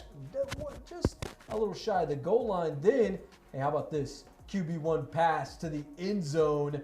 Yeah, shout out to Mama Sonia Foster for the video there. Second stop is in Cristobal. El Dorado 8th graders taking on C-Town. How about this guy? Hazy Galindo. Watch him as he gets past the secondary. The QB1 puts it right on the money as Hazy is off to the races for the touchdown. My goodness. Later, we saw what he could do in space. How about the kid in traffic? Not only makes the grab in a crowd, but also good for the touchdown here. Eldo 8th grade beats Cristobal 22-14. Thanks to Laura Mendez for the video. Now to Sonora. This kid needs no introduction. He gets just about as much airtime as Christian and I. Dylan Ford of the 8th grade Sonora team here getting behind his blocks and going 54 yards to the house. What can't this kid do? We got a little bit more of him coming up. Next play. Gotta love the blocking. Watch him and 1-4 get after it here. Bring in the pain. My man, Dylan Ford. Sonora 8th grade team goes on to beat Bangs 36-0. Thanks to Jason Ford for the video. My goodness, love seeing what those Sonora Colts can do down there in Sutton County. And I'll tell you this, I've been watching Dylan Ford play sports for a number of years now. I was first introduced to him, probably about maybe what are we in now? 2020. That was 2014. So that was 6 years ago when he's playing rec basketball. You know, he's not a very big guy, but he was just a little guy then. And you always knew he had a little something special about him, and there he is, wrecking. Yeah, you're going to get to see the full transition all the way to the Friday Night Lights. It's pretty cool. So I always enjoy seeing what he does. His dad, Jason Ford, always very involved, his mom as well. But yeah, if you have a video of your child out there on Facebook or throughout the interwebs, we'd love to see it. Send it over to Manny at SanAngeloLive.com, or if you're friends with me on Facebook, I'm going to find it because that's how I found these. It's always the good stuff there. So there we are with that. Christian, you remember playing in the Pop Warner YMCA football leagues? I do. A while back, but yeah, I was a center most of the time, yeah. Wait, a center? A center, yeah. How was that? I mean, I can't even remember, but I was like one of the biggest kids in terms of height, but I was on the line, so... Man, that's very bizarre there. Yeah, I wouldn't have pictured as a center. No, I wouldn't picture myself there either. But. Well, the more you know, Yeah, all right. Hey, I do see you're here on the Twitter, and we're seeing a score from Harper tonight, an update here. And this is one of our big games of the night, Ozona and Harper. And get a load of this, the Ozona Lions stay undefeated in district play as they beat the Harper Longhorns. Give us a score here, Christian. A score of 55-14. Ozona pulls away with that one. How about that? What a game there. Well, let me backtrack there. What a performance from the Ozona Lions. Trammell and I were talking about this in the preview show that Ozona, this team not only looks like a true contender in this district, but one that can challenge Mason for the district title the way these guys are playing. So, I don't know. Mason's a tough team, but and I have my stocks up for Mason too, so that's going to be interesting to see, man. I'm not going to rule out... Me and Christian, we got that Ozona Mason bet. We're going to have to figure it out, I'm telling you. Yeah, as Perry would say, you know, how the folks in Odessa settle it, they settle in the street or in the parking lot after... We won't do that on Cover 1. We won't have the Cover 1 parking lot brawl. Imagine that. Trammell, it's about that time as we kind of close in on that final half hour of the show. Why don't you take us away with some scores? Here we go. Are we ready? Yes, sir. We're going to spit them fast. We got San Angelo Central beating Friendship 35-7. The Tigers lose that one. Abilene High pulling it big here against Mojo 25-27. Clyde beaten early 33-14. Midland, they ended up pulling out this one 26-14 after Odessa had a almost return kick to keep that one close. Duncanville beat Waco tonight 49-9. Alpine 28, Crane 31. Crane take that one. Cristobal, they're up huge right now. They just took a knee. They basically won that one. District championships all there. That's final. Cristobal Cougars final 43. El Dorado Eagles 20. Miles Bulldogs won big night against Menard 57-20. Dumas 48. Hereford 10 final. Lubbock Cooper beat Canyon Randall 17-7 tonight. Galena Park North Shore continues their run 55-14 against Beaumont Westbrook. Anson barely lost 1 point ball game. Hawley takes that one 21-20 in a nail biter. Forsan 56, Haskell 8. Brownwood beat Alvarado.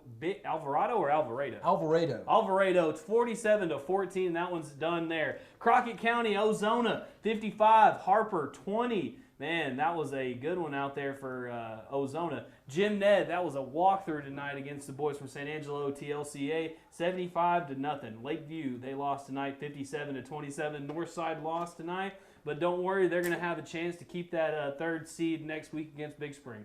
Coahoma, Reagan County, Coahoma 60, Reagan County nothing. Pilot Point won tonight, 18-13, keeping their district championship hopes alive. Eastland 55, Jacksboro 20. Rock Spring beat Junction tonight 24-16. Brock, man, they won that one big 49-14 against Boyd. Lingleville lost against Santa Ana 84-56. Actually, that one looks like still in the third quarter. Lubbock Monterey, we're still looking for that one. Aledo 37, Everman 0. That one's final. Denver City Mustangs beat the Brownfield Cubs tonight 33-13. Aspermont lost tonight big against Roby 67-34. That one's final. Stephenville, Waxahachie Live, Stephenville 49, Waxahachie Live 7. Bartlett, they lost tonight against Snook 50-6. Midlothian Heritage. The Midlothian team won tonight, but it wasn't life. It was Heritage. They won 31-21 against Waco La Vega. Merkel, Dublin. Merkel's up. Merkel won that one big, 36-15. Westbrook, Sterling City, the battle of 1 and 2. This was a huge game. Sterling City won that one 38-28. That's pretty close for a 6-man game. That's the number 2 team knocking off the number 1 team. Sterling City won. Hermele, Rotan. Hermele won that one 62-14. San Saba, De Leon. San Saba 47, De Leon nothing. Ballinger, Ingram Moore. Ballinger, the Bearcats 47, Ingram Moore 6. Bearcats looking to take a district championship run this year. Winners, the Blizzards, they won against Goldthwaite 28-13. Granger, Burton. Granger won that one 18-12. Comanche, Millsap. Comanche 56, Millsap 15. Grape Creek, the Creek, they lost tonight against Brady 28-0. Canadian, they won big night against Friona 73-14. Fort Stockton, they won against Big Spring. That's going to make a Big Spring Lakeview matchup next week for the 3rd and 4th spot of the district. Fort Stockton won that one 28-7. Water Valley won big night against Eden 56-6. That's the Wildcat victory. Cooper, Abilene Cooper that is, they won 69-7 against Granbury. Weatherford, Haltom won 31-10. Colorado City and Stanford, they were canceled. Mason, Brackettville, they're rescheduled. Wall got a win this week for a district win because Breckenridge had to forfeit due to COVID.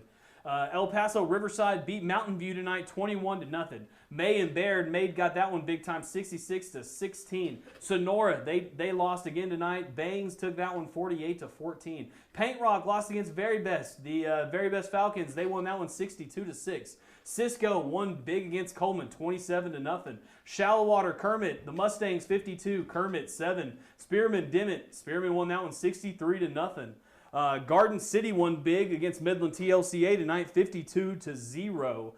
Grady beat Rankin also 52-0. Richland Springs, Mullen, that's 46-0. Canyon, Pampa, Canyon won that one against the Panhandle team, 21-7. Frisco, Wakeland, Denton Ryan, just a powerhouse, running through Frisco, 41-3. Amarillo, Tascosa beat Amarillo Paladura tonight, Tascosa 50, Paladura 12. Byron Nelson, South Lake Carroll looks like they got a pretty good team this year. They beat Byron Nelson 57-21. Rawls and Roscoe, that's a West Texas battle right there, 56-6. Man, that was a big one. Euless Trinity beat LD Bell, didn't even let them score a touchdown. It was 59-0. Santo, Albany beat that Santo 34-14. Robert Lee lost big tonight, 46-0. That one's final. And then our final game here tonight, Americas versus El Paso Pueblo Hills. Americas won 36-17, and that's our scores tonight. And they can all be seen on SanAngeloLive.com/scores, San Angelo Live's Facebook, San Angelo Live's Twitter, or anywhere else you can find San Angelo Live. Alrighty, Matt Trammell, take a deep breath. Please. Our scores tonight presented by Deersky and Deersky Realtors. If you need to sell your home, if you need to buy a home, hey, those folks will take care of you over at Deersky and Deersky Realtors. A lot of scores there. Now we saw probably the score of the night. Hands down has to be Odessa Permian. Abilene. Yeah. Abilene flexed big time down the stretch. To say the least, man. That's insane. The way they did that tonight was nobody saw it coming. No. Trammell and I, when we were talking about this earlier this afternoon, Trammell, did you expect that? Did you even? I think my quote was, "I wish we would have done a segment called I wish I should have sold him week 1," and I said Abilene High was probably the worst team in the district. Oh my goodness! Looks like once again I was wrong. Well, I don't think anybody would have saw that. No, I mean the poise they had on the last drive. Yeah. Man, after Permian just forcing it down their throat to get it all the way inside the 10, and for them to stop them like that, it's just crazy, man. It was a very, very good win for them tonight. It keeps them, they keep a skin in the game, and they're able to stay in this little Southwest Conference hunt, despite coming up with a loss against San Angelo Central last week in Week 8. But man alive, I tell you what, this is shaping up to be a very, very interesting little Southwest Conference race. Do you think Now, I'm probably asking the wrong guy here, but do you think somebody can knock off Central down in this district season? You know, I don't want to be biased in any way. I think there's definitely a shot for, you know, those final two teams, those final two games with Midland Lee and Permian. I mean, going to Grande in Midland is always going to be a tough matchup. So that could easily be a loss in our column.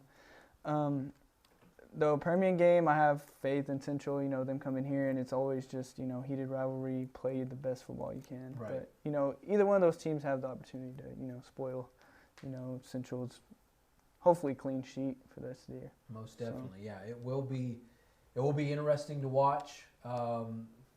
Central, man, it just has such a gauntlet of a schedule in the final 2 weeks of the season.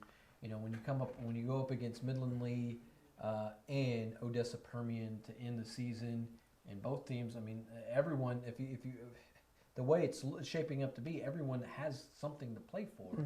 And you know, it's interesting because the last few seasons with Central, I mean, obviously last year it came down to the final game again as the season against Halton, but it felt like, you know, right now back in this little Southwest Conference, it feels a little bit different. Yeah, it is. It's definitely a bit different. You know, it's more of like there's not really a dominant team as we've seen so far, and a lot of parity. Yeah, and it's just you know, a relapse of how it was, you know, a couple years back with Teeter and all the other folks.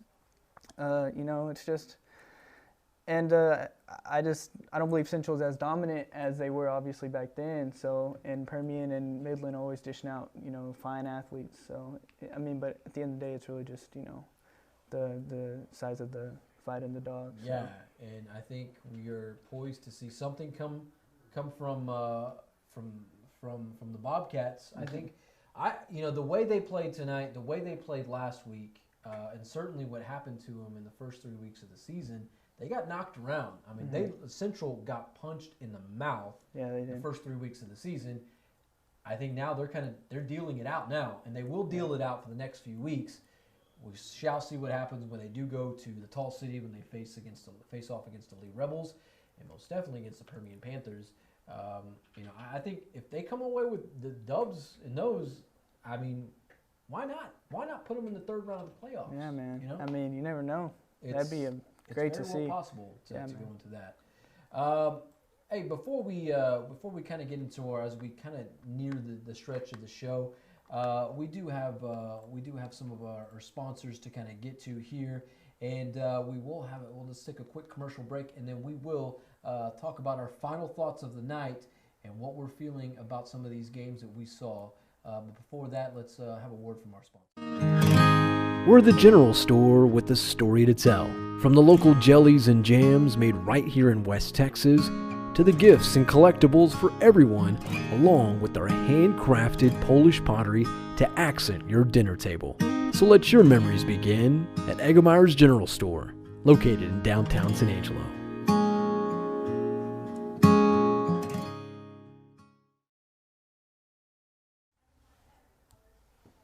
All right, that is Eggemeyer's General Store, the best little general store in San Angelo in West Texas. You can catch them in downtown San Angelo. They have been the proud sponsor of our highlights and of our live look-ins throughout the evening. Thanks so much to them. All right, Matt Trammell now joins us. He comes to us from the live desk, now at the desk here with Christian Gabaldon and I.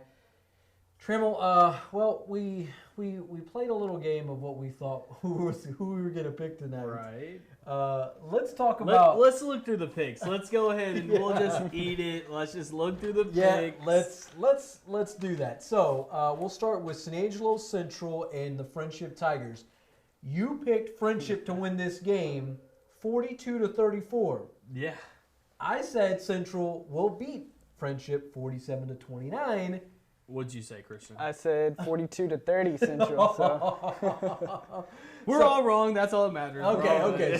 So we got 1-0, 1-1, and 1-0, 1-0, and 0-1. All right, that's okay. That's okay. Here's where we're kind of have a little even ground here. Odessa Permian, Abilene. Trammell, you said Permian would beat Abilene High tonight, 49-13. Wow. All right. Okay, 0 for 2. okay. 0 for 2. I wasn't much better because I said that Permian would beat Abilene 53-24. So I'm in the same boat. All right. Christian, I didn't have a say so in this, but I definitely would have picked Permian. you would have picked Permian. right. Okay, so 1-1, 0-2, 1-1 right here. Let's go to Andrews and Lakeview here. I was close. Okay. I was close. If the game would have ended at halftime. Oh man, your Yeah. goal. Yeah. Yeah. I mean, hey, well, let's go to Vegas. Let's definitely go with Trammell there. So Trammell said Andrews would beat Lakeview 56-6. It was You were- 54-6 at halftime. You were very, very close, my friend. I said Andrews would beat Lakeview 35-21. Who would you have picked in that one? I would have picked Andrews for sure by Okay. a pretty significant amount. A million. Okay. So 2-1, 1-2, 2-1. All right. Let's get down to the Ah, home the stretch here. Topo Chico Topo. battle. Here we go. The Battle of Topo Chico, Cristobal v. El Dorado. Trammell, My Eagles. You said Eldo would beat Seatown 21-20. That proved to It be. didn't work out. Yeah, that was not the case. It didn't work out, but that's all you can say. It just didn't work out, but You were not the winner of that game. I didn't win. We'll Maury this thing here. All right. I said Cristobal would beat El Dorado 35-24. What was the final? 40 something, 20 something. Yeah, it That's was pretty close. in the wheelhouse there. You like Good Very snack. nice. Christian, who would you have picked in that game? You know, that's really between y'all, but I think I might have had Cristobal with the slide. It's so easy to be like, oh, I know the game's Well, over, but I know probably would have picked them. Trimmel likes the underdogs. I know that. Okay. So Yeah, this is- Trammell is a huge fan of the underdogs, so that would put him at 3-1, 1-3. All right. Let's see if we can hit. Okay, We can get a little so closer. here's our other game of the night. Ozona and Harper. Trammell said Ozona would beat Harper tonight 35-14. Actually, you said 42-21. Final score was It was like 55, 55-14. 14. Yeah. That's pretty right good. around that. Yeah, it is good. Yeah, I said Ozona would beat them 35-14, so we both get the. Yeah, both get the we'll wins take there. that. I would have had Ozona as well. Ozona. So that was 4-1. 2-3. Two We're and reaching. three, We might get 4-1. 500. Okay. We might be 500. All right. So final game of the night was Sterling City and Westbrook. Trammell said Sterling City would win 70-63. I said Sterling City would win 54-45. That game was actually won by Sterling Yeah, City. and it was a lot closer, 38-28. Wow. And so and Westbrook was the number after Was. this week was the number one team in Yeah. the state of Texas, Class 1A Division 1. Sterling City will likely they were number 2, so they'll likely swap. Concho places Valley there. boys. Yeah. We like that. Christian, who would you? You know, I might have picked Westbrook on that one. I mean, Just to to- go against y'all. I there mean, we go. Okay, so we'll get so that would put you at what 4-2? 2, yeah. 4-2. 500. 500. 500. Yeah. Okay. So that gives me that would put me at 5-1. Hey, I'll take it. all the goal is just to be better next week. Now you're sounding like a true high school football game. The goal is to be better next week. All right. So, hey, it's been fun. It's been real. Can you believe this has been 3 hours Already? already? Yeah. We wow. started at about 7:25 tonight. Here we are at 10:25. We've seen some amazing football games. I think, obviously it's always a good time when Central beats anybody. Central gets a win. But man, was that Permian Abilene High game? That was probably the best game of the night, Oh, that interception was probably the best play of the game, play of the week. hands down. Yeah. Hands down. Yeah. I guarantee you that Permian offensive coordinator will see that play in his dreams tonight. Oh, you know it. Nightmare. And probably the coaching staff's going to make him watch it in about 10 minutes. Yeah. I'd say, hey, we were running the ball for about 7 yards a carry, right? And dominating folks, and that's not how it worked out. But Christian, final thoughts on the night before we wrap You know, tonight? obviously a great night when Central wins, like you said. Shout out to Cristobal and Sterling City for repping local teams right, repping West Texas right. So it's a great week of football, and just excited for the rest. Trammell? I'm going to just end it with this. Next week, we're going to see the battle, the real challenge. The Lakeview Chiefs and Big Spring. Battle for last place in the district. Battle for the 3 seed for the 3rd year in a row. Yep. It might be a nail-biter. It might be a blowout. I think that one will be actually a pretty good ball game. I'm ready for it. One would assume that would be a good ball I'm game. ready for some mullet magic. Albert Rodriguez. A-Rod, give us some goods, my man. All right. So, man, just when you think everyone knows how everyone is going to finish, and it goes to show you the Little Southwest Conference is probably the most unpredictable district, not only in West Texas, but probably in the entire state of Texas. Right. Unpredictable because nobody, and I don't care if you were an Abilene High fan, I don't think even, folks from the north side of the Lean would have picked Abilene to beat Mojo tonight.